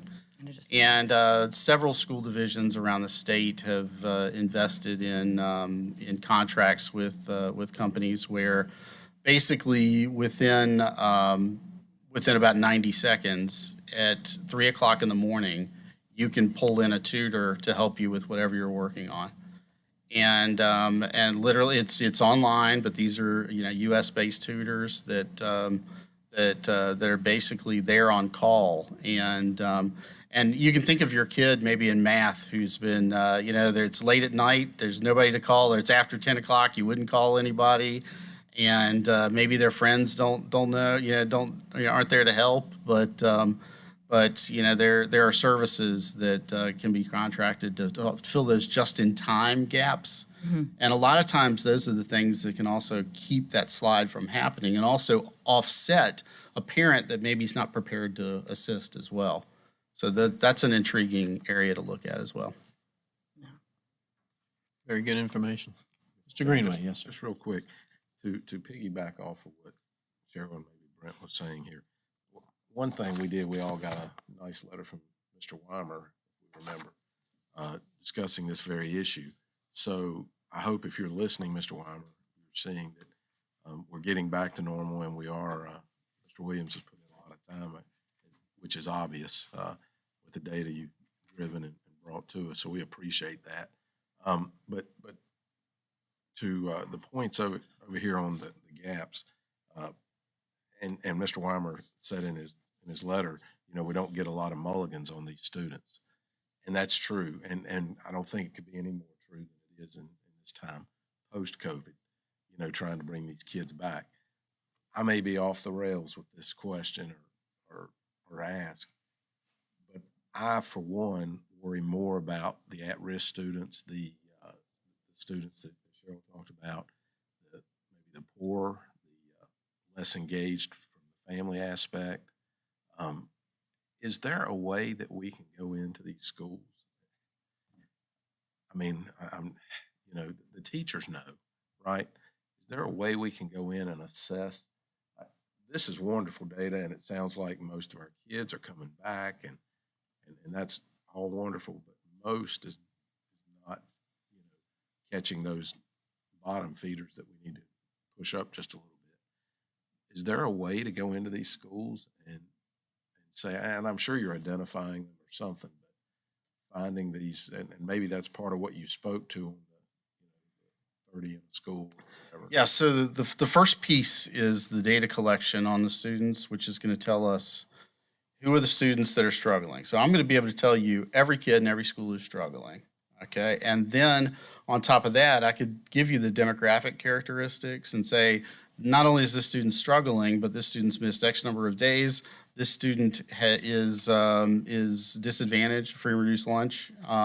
So they've got another, sort of warning label. Not that we don't put labels on kids, but basically I've got another point of data that says, I need to watch this situation a little closer. That's something that exists, and that all will be in place in very, very short. In a very, very short period of time. Kids just came back today, so Sure. we're still gathering our data on who's here right now. When we take resources of funds to that point, we're kind of broad basing and sketching across all kids.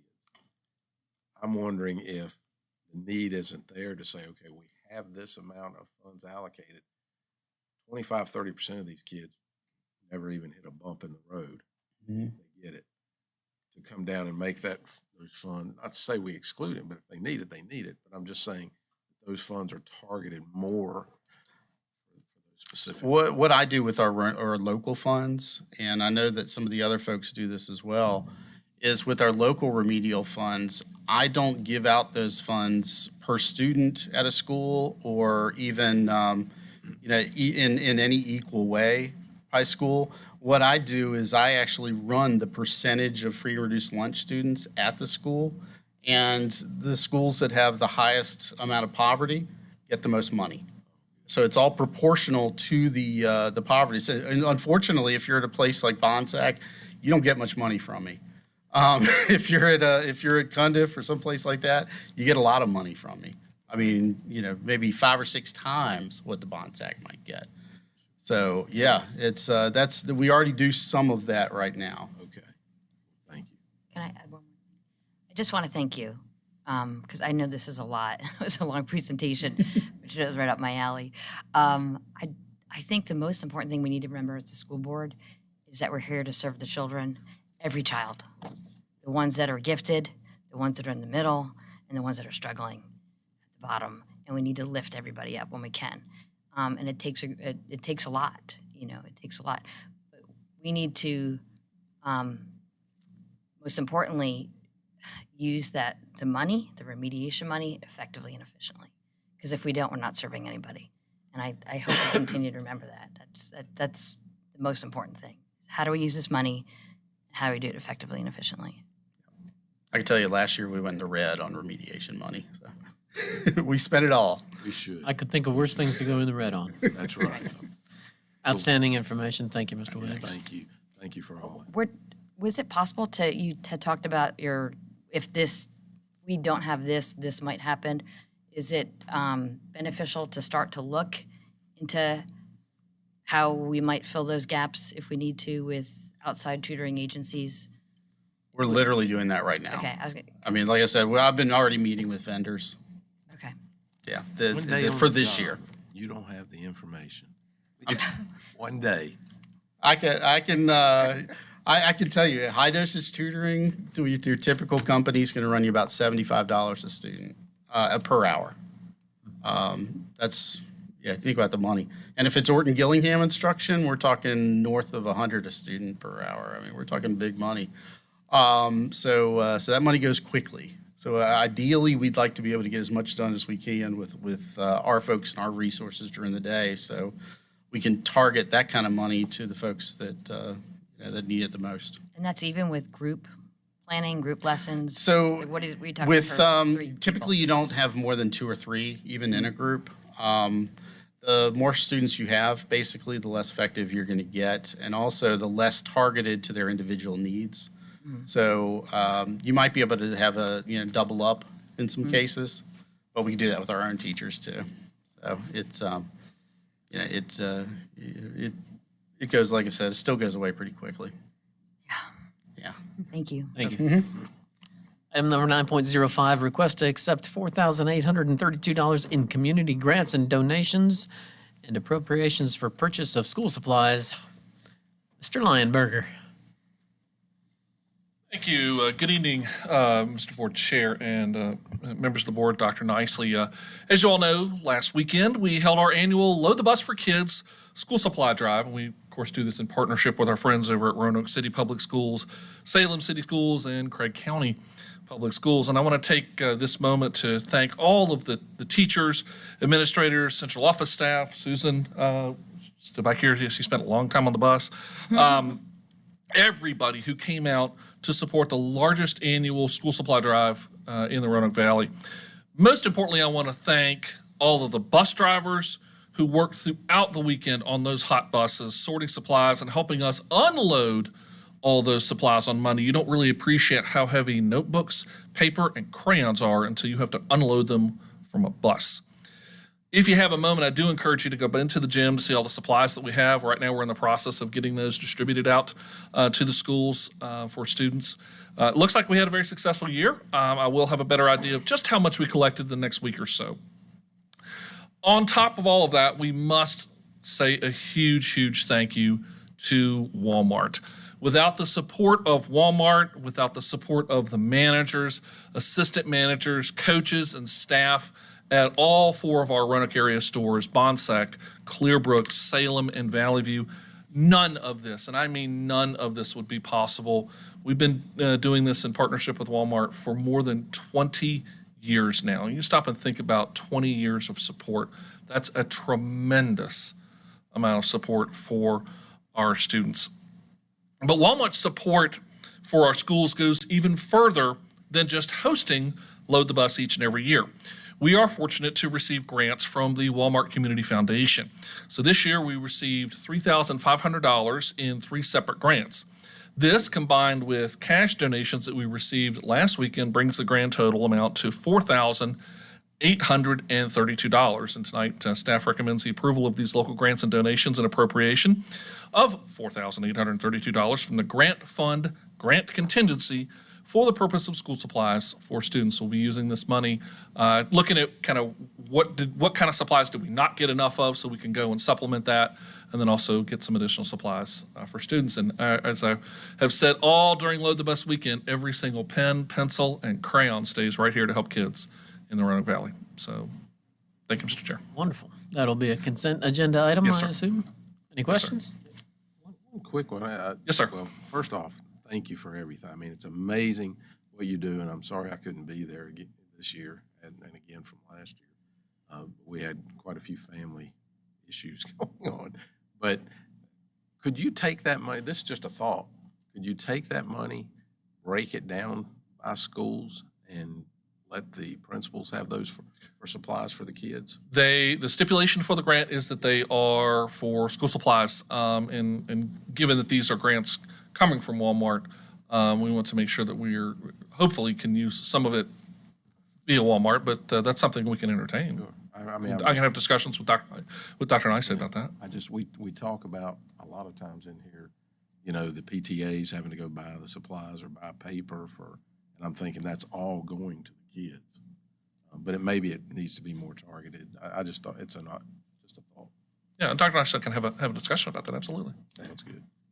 Outstanding work last weekend. Thank you, Mr. As you Chairman. said earlier, before our meeting started, you kind of don't even know what day it is right now because of the time you spend on the Load the Bus. But I know that outstanding job, and I'll just want to thank you for that. Thank And you, also sir. thank you. That brown and orange, I think, looks fantastic. Football season's getting ready to start.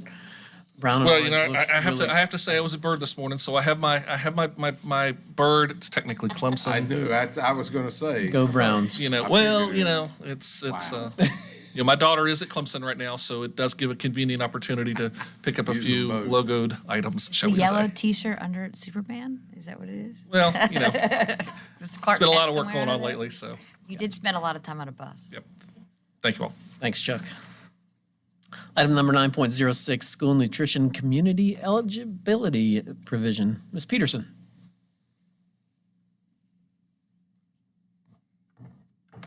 I always have to lower this. Well, good evening again. I want to take this time to introduce you to the new community eligibility provision program that we are implementing in some of our schools. The USDA Community Eligibility Provision is a federal program that allows eligible schools with high percentages of low-income households to offer school breakfast and lunch meals at no charge without collecting the free and reduced meal applications. This program benefits the division by removing the meal application administration, increases student participation, improves program efficiency, and eliminates the need to manage unpaid meal debt, because there won't be any because all the meals are free, right? The program offers benefits to our students in that it takes away the stigma of maybe a student being on free and reduced and another one not being on free and reduced. That stigma is gone now. It also ensures that all students have opportunity to nutritious meals to feed their bodies so they get into their classrooms and they can focus on studying. To be eligible for the program, 40% of the students in a school must directly qualify for an assistance program such as TANF or SNAP. In addition, the schools must participate in the National School Lunch Program and school breakfast programs, which we do, and they must provide the meals for free, which we will. They can stay on the program for up to 4 years. Prior to the school year of 2020, none of our schools were eligible for this program. And then beginning in March of 2020, the federal government issued all of the waivers to the school divisions, so every student in every school was able to eat for free. This is the first time we've taken a look at the program since the waivers were gone. Now, the revenue for the community eligibility provision is calculated by multiplying the number of students that take meals by a rate that is derived based on the percentage of students that qualify under those direct certification programs. And so there is a very complicated calculation in the background and cost analysis to ensure that the nutrition program does make enough money to make this sustainable for our students for the term of the program. Upon review this year, the division identified several schools that were eligible. And so they have recommended, the nutrition staff has recommended that we roll this out to all of our Title I schools. That includes Burlington, Herman L. Horn, Masons Cove, Mount Pleasant, Mountain View, and W. Cundiff. So those are the schools that we're planning on putting this program in place. And we will definitely be on the program for another 4 years. And we think that this is a very good thing for the students at the school. And I just wanted to provide this information for you and can answer any questions you may have. So is that 4 years of guaranteed free lunches for those schools? Yes. And that's coming from government funding? It is. Based on the algorithm that you set forth? Yes. Well, that they set forth that we qualify. That you follow, Yes. yeah. Correct. That I mentioned. A complicated thing. Yes. That's from USDA. Correct. Wonderful. Can I Any make- questions? Yeah, I just have a comment, actually. There's a direct correlation between student hunger and performance. If you're hungry, you don't perform well. So a lot of these kids are coming to school hungry, and to be able to put food in their belly is a big deal. You'll see an improvement in performance. Thank you. Thank That'll you. be a consent agenda item. This is just information. Oh, just information. We've actually already rolled this out, so Perfect. Go to action next. Thank you. Fantastic. thanks. Item number 9.07, first day of school updates. Ms. Hogan and Mr. Riley, welcome. Thank you. Good evening, Mr. Chairman, board members, and Dr. Nicely again. What Mr. Riley's going to do is we've got some photos from the first day of school. And what I wanted to start with is just letting you know kind of a little bit of the background on how we got to the first day of school. We started with welcoming new teachers back at Hidden Valley High School with training a couple of weeks ago. We were thrilled to meet the new teachers, and they were just as excited to be joining Roanoke County, and they have just realized what a great place it is to be and to work. From there, teachers returned, and then last Thursday we had our convocation where we had Jerry Brooks, who was our, Gary Brooks, I always want to call him Jerry, excuse me, where Gary Brooks came as our speaker, and it's my understanding from the reactions of the teachers and staff that saw him, that this was the best convocation that we've had yet, that it was just very uplifting and exciting, and they thoroughly enjoyed it. With that, today we celebrated the first day of school here in Roanoke County. As you know, students were greeted with balloons, they were greeted with music, they were greeted with high fives, and lots of smiles that were just seen in hugs from teachers and staff members and students. And at the elementary level, I was able to get to 4 different schools today to visit. Each and every one of them, that individual that I got to speak to has just been thrilled with the opening so far. As you know, central office is manned and hits a school to visit for the first day, and then we go back and report back in the afternoon, and everyone reported that it was just a smooth and great opening here in Roanoke County. And we're just looking for another great year for the 22-23 school year. Thank you. And I'll just reiterate what Ms. Hogan said, just as we were out and about today, and I know a lot of you were out there today too, either dropping your own kids off different places or out visiting kids. We got great reports from the principals, from the teachers, that the opening went very smoothly. Again, Chuck was out. We got all the pictures of the various events, and it's really neat to see everybody back doing the different celebrations and the start of school traditions that we have across the division. And I think one of the things we want to acknowledge is the fact that a smooth day like this doesn't happen by mistake, doesn't happen by accident. There are countless hours that administrators have put in over the summer to get schedules right, to get things ready to go for students. The teachers preparing their rooms, all of, not just last week, but over the summer. So really, as an administrative team here at Central Office, we want to make sure we publicly thank our administrators, our teachers, our classified staff, the bus drivers, the cafeteria workers, the custodians that made today possible. Because if you talk to just about anybody, it was a fantastic day. They had a great day. And I was had the privilege of starting my day at Northside High School. Very exciting time. Of course, it's funny. You got one. Oh, I'm sorry. Do I need to get closer to the microphone? Yeah, Chuck gets mad when I drift. He gets mad at all. But at Northside High School, it's funny. If you've been at the high schools and seen kids come in, you had one senior came in. She was yelling and screaming, happiest day of her life. Senior year, first day, we're back. And then, of course, you've got others coming in, hoodies on, grumbling, grouching, back to school. But it's neat to see those relationships that the kids have and how excited they are and how excited the staff is to see them come back. And I took a picture at Northside High School of something that I think kind of encapsulates that first day spirit. Of course, if you've been there or had kids yourself at the high school level, they come in with everything. They've got a backpack, they've got their Starbucks or whatever drink they have, they've got a phone. Well, this girl comes in, literally hopping, Miss Green, the principal there, I need your help. What had happened was her shoe was untied. So she comes up to Miss Green, and you can see she's filled without missing a beat. Miss Green, principal of the school, drops to the floor. You would think you might see this at an elementary school.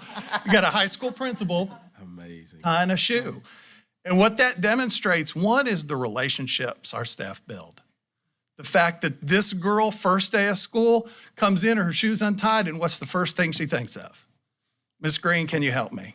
Felt comfortable. Yep. And then two, the servant's heart that our staff has, without missing a beat, what did she do? Dropped to the floor and tied her shoe. And that right there is why we had a great opening to school. Thank you. Excellent. Wonderful. Thank you very much.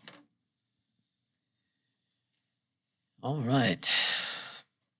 Long meeting so far. Item number 10, report by the superintendent. Dr. Was that a Nicely. suggestion that I keep it short? No, that was a precursor to Mr. Ray down there. He's telling me, Cheryl, keep your final comment short, is what he's saying. I have a long list of things, so you'll have to bear with me for a minute. I do want to clarify that one photo that they showed of me up there with my hand raised, that was giving a kid a high five. I think that could be misinterpreted, so that was definitely what was going on. That was interesting. We did celebrate, of course, our first day of school today with our approximately 13,000 students returning to our schools. And as they said, there's so much planning and preparation that goes into that behind the scenes to make that happen. They said it all. It starts with our teachers, our staff, returning to the buildings last week. We have 141 new teachers that we welcomed into our school district. All the back to school events that our schools hosted this past week. Some of you guys that got to go out and see those. It's just so great to see our families, our parents back in our schools, being excited and being welcomed, back into our school buildings.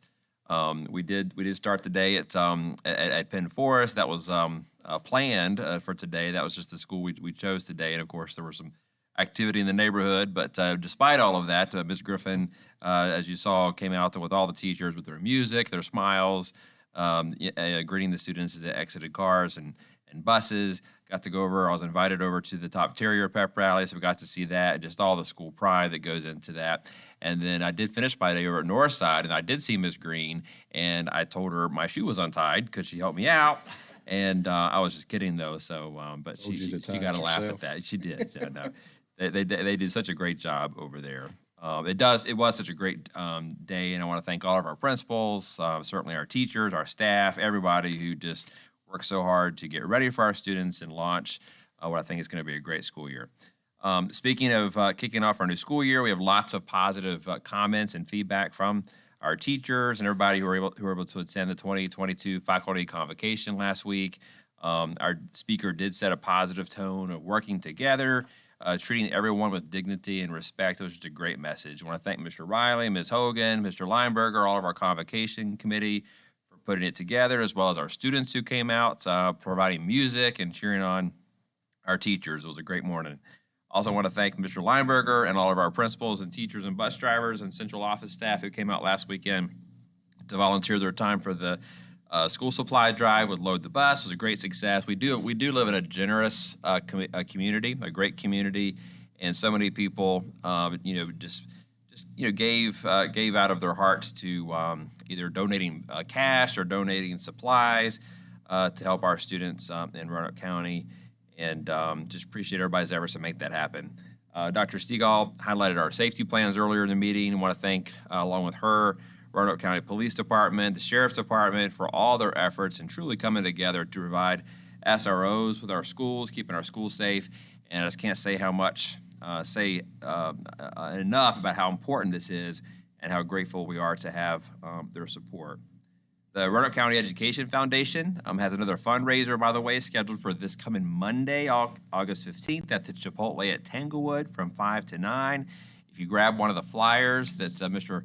Lineberger is showing on the screen there off the Education Foundation website and show the code, 20% of sales Monday evening will go to the Education Foundation. And of course, the big fundraiser of the year for Education Foundation is the annual golf tournament coming up September 12th. And they're still accepting players as well as sponsors to join in for that event. One more item, and that is our Citizens Advisory Committee working on recommendations for the new Burton Center. They're hosting 2 events for Roanoke area businesses to come out and learn more about the plans and provide input. And those are going to be on the next 2 Wednesdays. The first one is going to be next Wednesday, August 17th at 6 o'clock here at the district offices. And the second one is the following Wednesday, August 24th at 6 o'clock over at South County Library on Merriman Road. So we invite anyone who's interested, but especially our area businesses, to come out. And of course, invitations are going out as well, but just want to make sure everybody's aware of that. Thank you, Mr. Chairman. Thank you, Dr. Nicely. All right, item number 11, reports and inquiries of board members. Mr. Greenway. Sure. Thank you.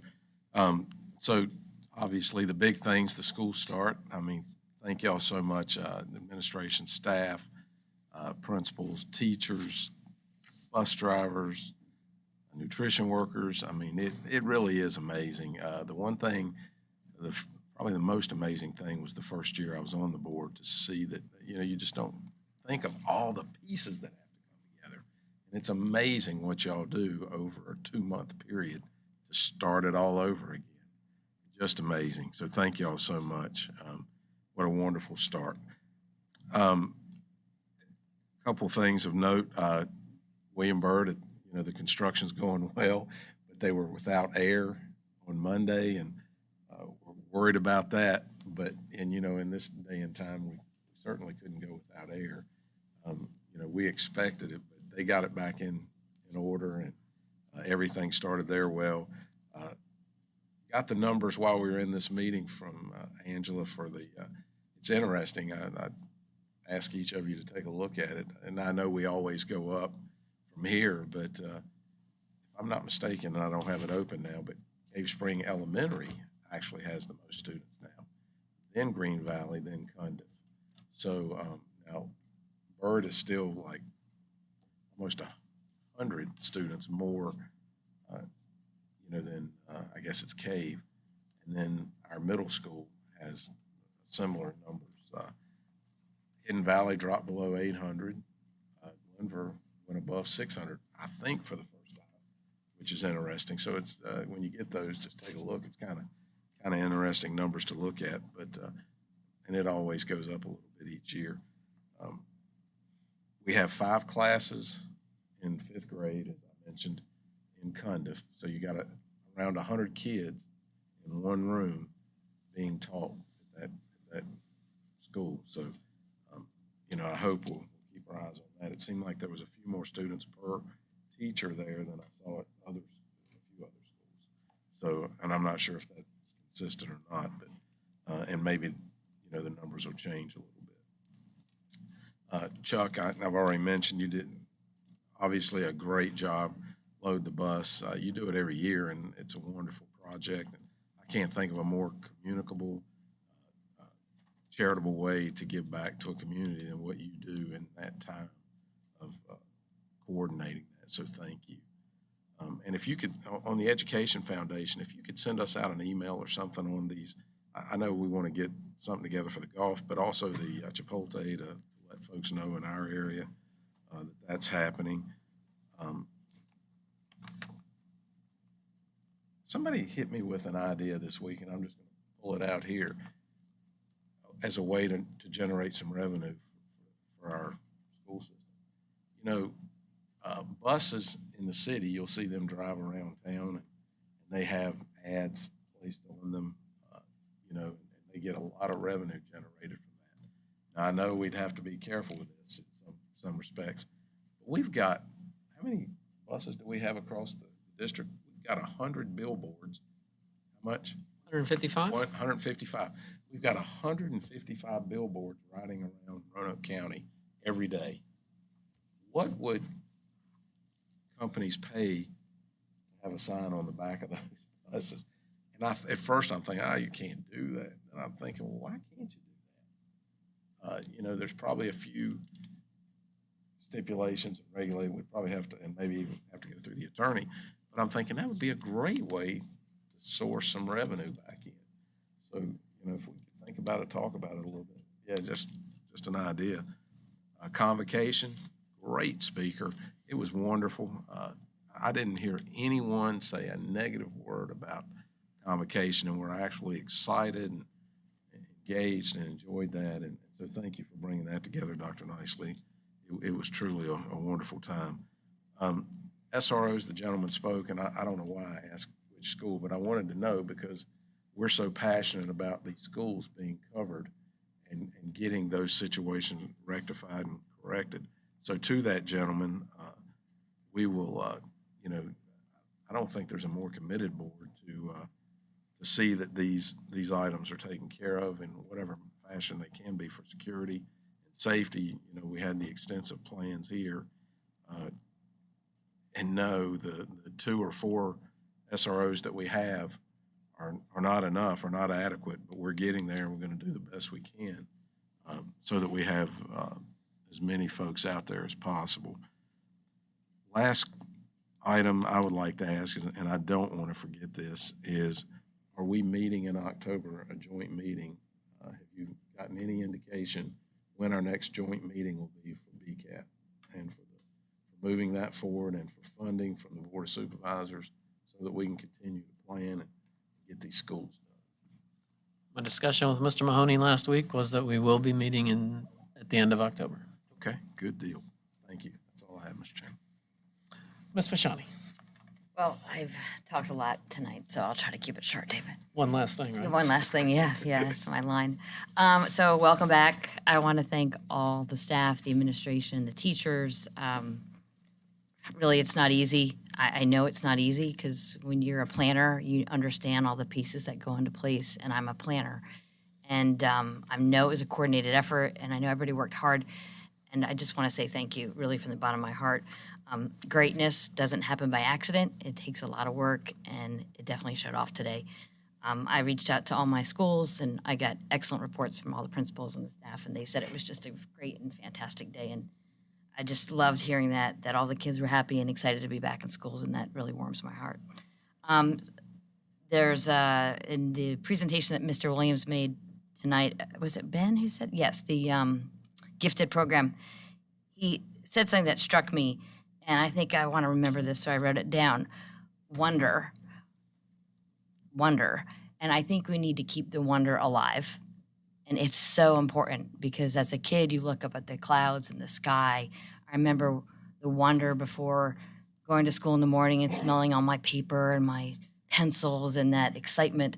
And we have to continue to keep the wonder alive. And I think that's really important to remember as a school board while we're here.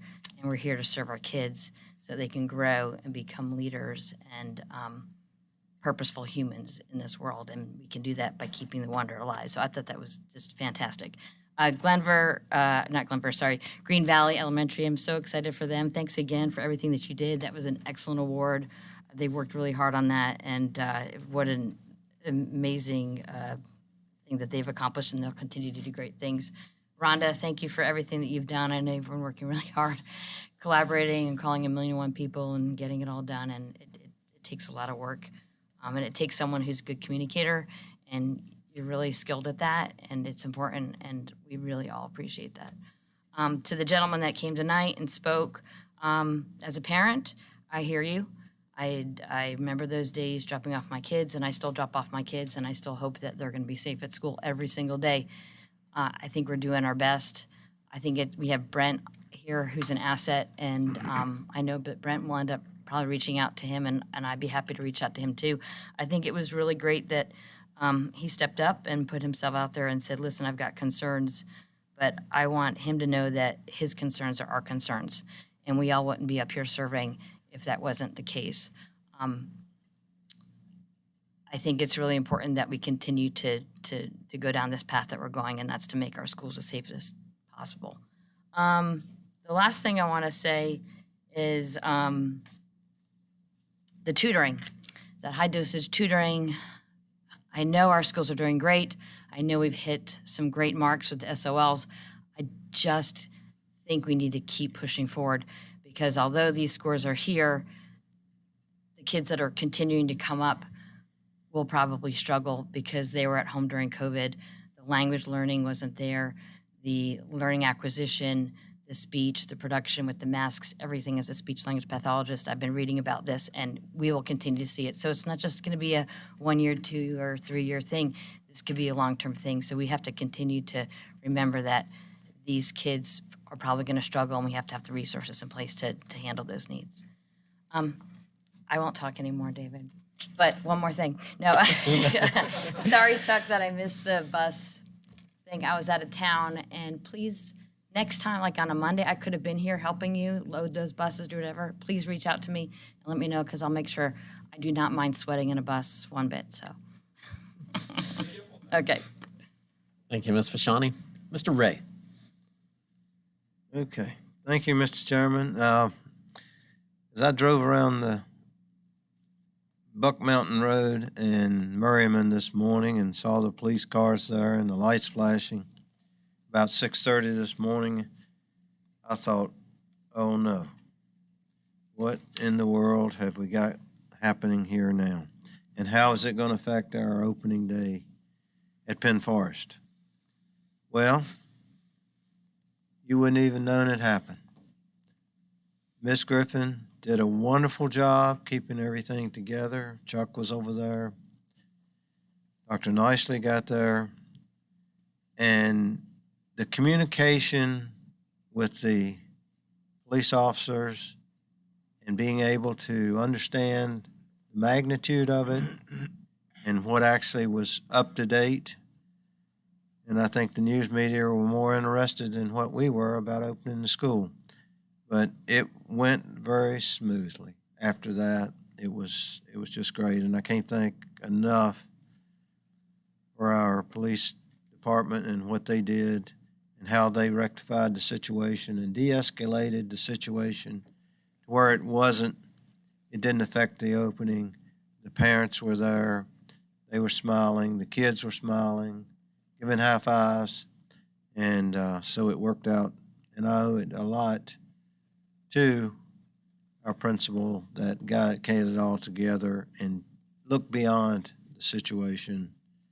And it wasn't a security situation at all. So I want to thank Ms. Griffin and her staff. I was able to visit all my schools and teachers and talk to the staff. I happened to hit them at the time when they were, 3 of them, while they were having staff meetings, and were able to thank them personally, thank them for what they do. They are the lifeblood of our school system, and they're what makes this school go. So I really were able to talk to the faculty and staff and the principals, and the energy that they had. You know, they were so energetic. They were smiling. It was just, you know, they were welcoming this year back. So they set the tone. The pack the bus, you know, Chuck, you do it every year, and it always runs smoothly. And you had everyone lined up. But I do have to tell you one story that had when a parent came up. He picked up a slip of paper with the supplies that were needed. He went into Walmart. He came back out. He said, I went in there to get 2 things, and they had neither one of the items I wanted. And he had 2 bagfuls of supplies. And he said, I stood in line. He said, I started to give somebody $30 just to stand in line for me because the lines were so long. But he didn't, and he brought it. And that's just an example of how Roanoke Valley steps up for these kids and the enthusiasm that they had. So I just, you know, it was really a great thing when you see that. We didn't have air conditioning at Cave Spring High School, and 6 compressors were down. And they worked hard and long hours, and I owe it to Mr. Kegels. I know that you spent a lot of time trying to get these things going, and I think we got 4 up now, 4 compressors up now out of the 6. And you know, the real thing that we need as board members is communication. And that's what we're seeing with Mr. Kegels. I see it. He communicates with the principals. He tells them where they are, what he can do, what he can't do, and he doesn't leave them wondering, you know, can it be done or can't it be done? So I want to thank you personally. And I know you spent a lot of time and a lot of hours at all the schools, not just, you know, South County schools, all the schools, in doing these things. And when a crisis like this happens, whether it was electrical surge or lightning that knocked these things out, you know, and that you formed a plan. Ms. Deeds at Cave Spring High School, she formed a plan. What do we do if we get this section up or this section up? So she worked together with you, Mr. Kegels, and I can't say enough for how much you have worked together to try to get things ready for the school starting. So thank you very much. And I think that's all. Thank you, Mr. Ray. Mr. Hudson. Thank you, Mr. Chairman. I had the opportunity to stop at all of my elementary schools this week, and I think I was just as excited as my kids in the car this morning to get back to school. You know, they were jumping up and down and laughing, and you know, most kids, I don't don't think that's, normal. So it's really a testament to the staff and what you guys have done to really create a positive environment. Along with that comes great opportunities to learn. And just really appreciate what everybody does. The school system is literally like a huge business. And, from the food service to the transportation, to the people that are sweeping the floors, to the people who are managing the entire operation. And Mr. Kegels, I'm going to echo what Mike just said. I know that you have a huge undertaking with the 27 facilities that we have, and you have done an excellent job over the past few weeks. And I know that I have personally contacted him on a couple of occasions where I've made some stops and kind of saw some things that I would like to be addressed before school started, and it was taken care of just quickly. And I really appreciate everything you've done for us. I know that you're running yourself to death, but we really appreciate you. His hair's grayed a little bit more in the last 2 weeks. He's on top of it. And I've also gotten some compliments from some of the principals about how good you've been right on top of things. So just greatly appreciate that. We all know that sports fields and facilities are two of the biggest things that the public are going to let you know about when they don't like something. And you've done a great job with that. And on to the SRO thing, I'll hit on that real briefly. The gentleman brought up some good points, and I just want the public to know that the individuals that the police department as well as the sheriff's department have in these positions, they're highly trained people. A lot of them are combat veterans. They have extensive backgrounds in law enforcement. I know that us with the sheriff's office, we've got 2 former SWAT commanders, combat veterans as well, and if they don't have these types of backgrounds in terms of, being a veteran or something, we do every year, they're required to go through active shooter drills and training. So I know he brought up the Uvalde situation, and I don't really want to comment much on that except the fact that I have no idea what they were doing there. It's ridiculous. We don't run from a fight. We run to the fight, and I'm proud to serve next to these men and women. And without a doubt, I've got the confidence that they'll do what needs to be done if we ever get to that day, and I pray that we don't. To Mr. Williams, thank you so much for everything you've done. That was a great presentation. I know that's a huge undertaking, what you do for us, and I'm glad that we're in the top 10, and I would like to continue on. And you mentioned where we were, and I'm glad that we're getting back to where we were, but I want to get ahead of where we were. So, like to Cheryl's point, let's look at every avenue possible to make sure that we're giving our kids every opportunity. We're giving our teachers the tools they need, the proper amount of manpower. I know we can't just pull them out of the air like I mentioned earlier. But with our great staff and with everybody here in their leadership, I'm confident that we're going to be able to get back to beyond where we were. But I think that's all I've got. Thank you, Mr. Hudson. And many of my comments you guys have probably already heard, but I'm going to say them anyway. It won't take as long as Mr. Greenway, I promise. Convocation was fantastic. The job that Dr. Nicely and Mike Riley did putting that together with Gary Brooks. Such an outstanding message, insightful, thoughtful, thought-provoking. It was truly an outstanding event. So I wanted to thank you guys for that. And I don't know what you're going to do to top it next year, but good luck. I think you should bring him back. Yeah. For those gotta that have did more not see the material. message, Chuck, is that available online for people to watch? But he does have a Facebook page, and you can follow him and watch his stuff. Yeah, he's funny. Very good.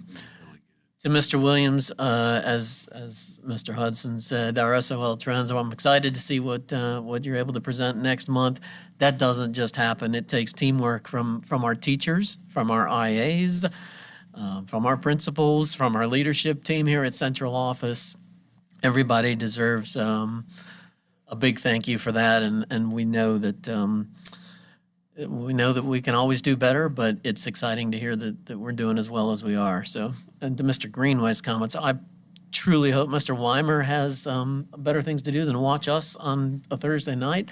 But I do want to thank him for the letter that he sent to us, reminding us of what truly is important for these students. So, Mr. Weimer, if you are listening, thank you. And last but not least, the back-to-school events. It was nice to get around to all the schools in my district. Some of the things, just a couple highlights. What they do over the PTA at Bonsack is amazing, and the job that they do helping over there, get that ready is fantastic. And then over at Burlington, the food vendors that come out and the events that they put out there are on there for the parents, and so many smiling faces. I don't remember being that excited going back to school, but everywhere I went, it seemed like the kids were smiling and seemed ready to get back for what we hope is a normal school year. So with that, it's been long enough. Meeting adjourned.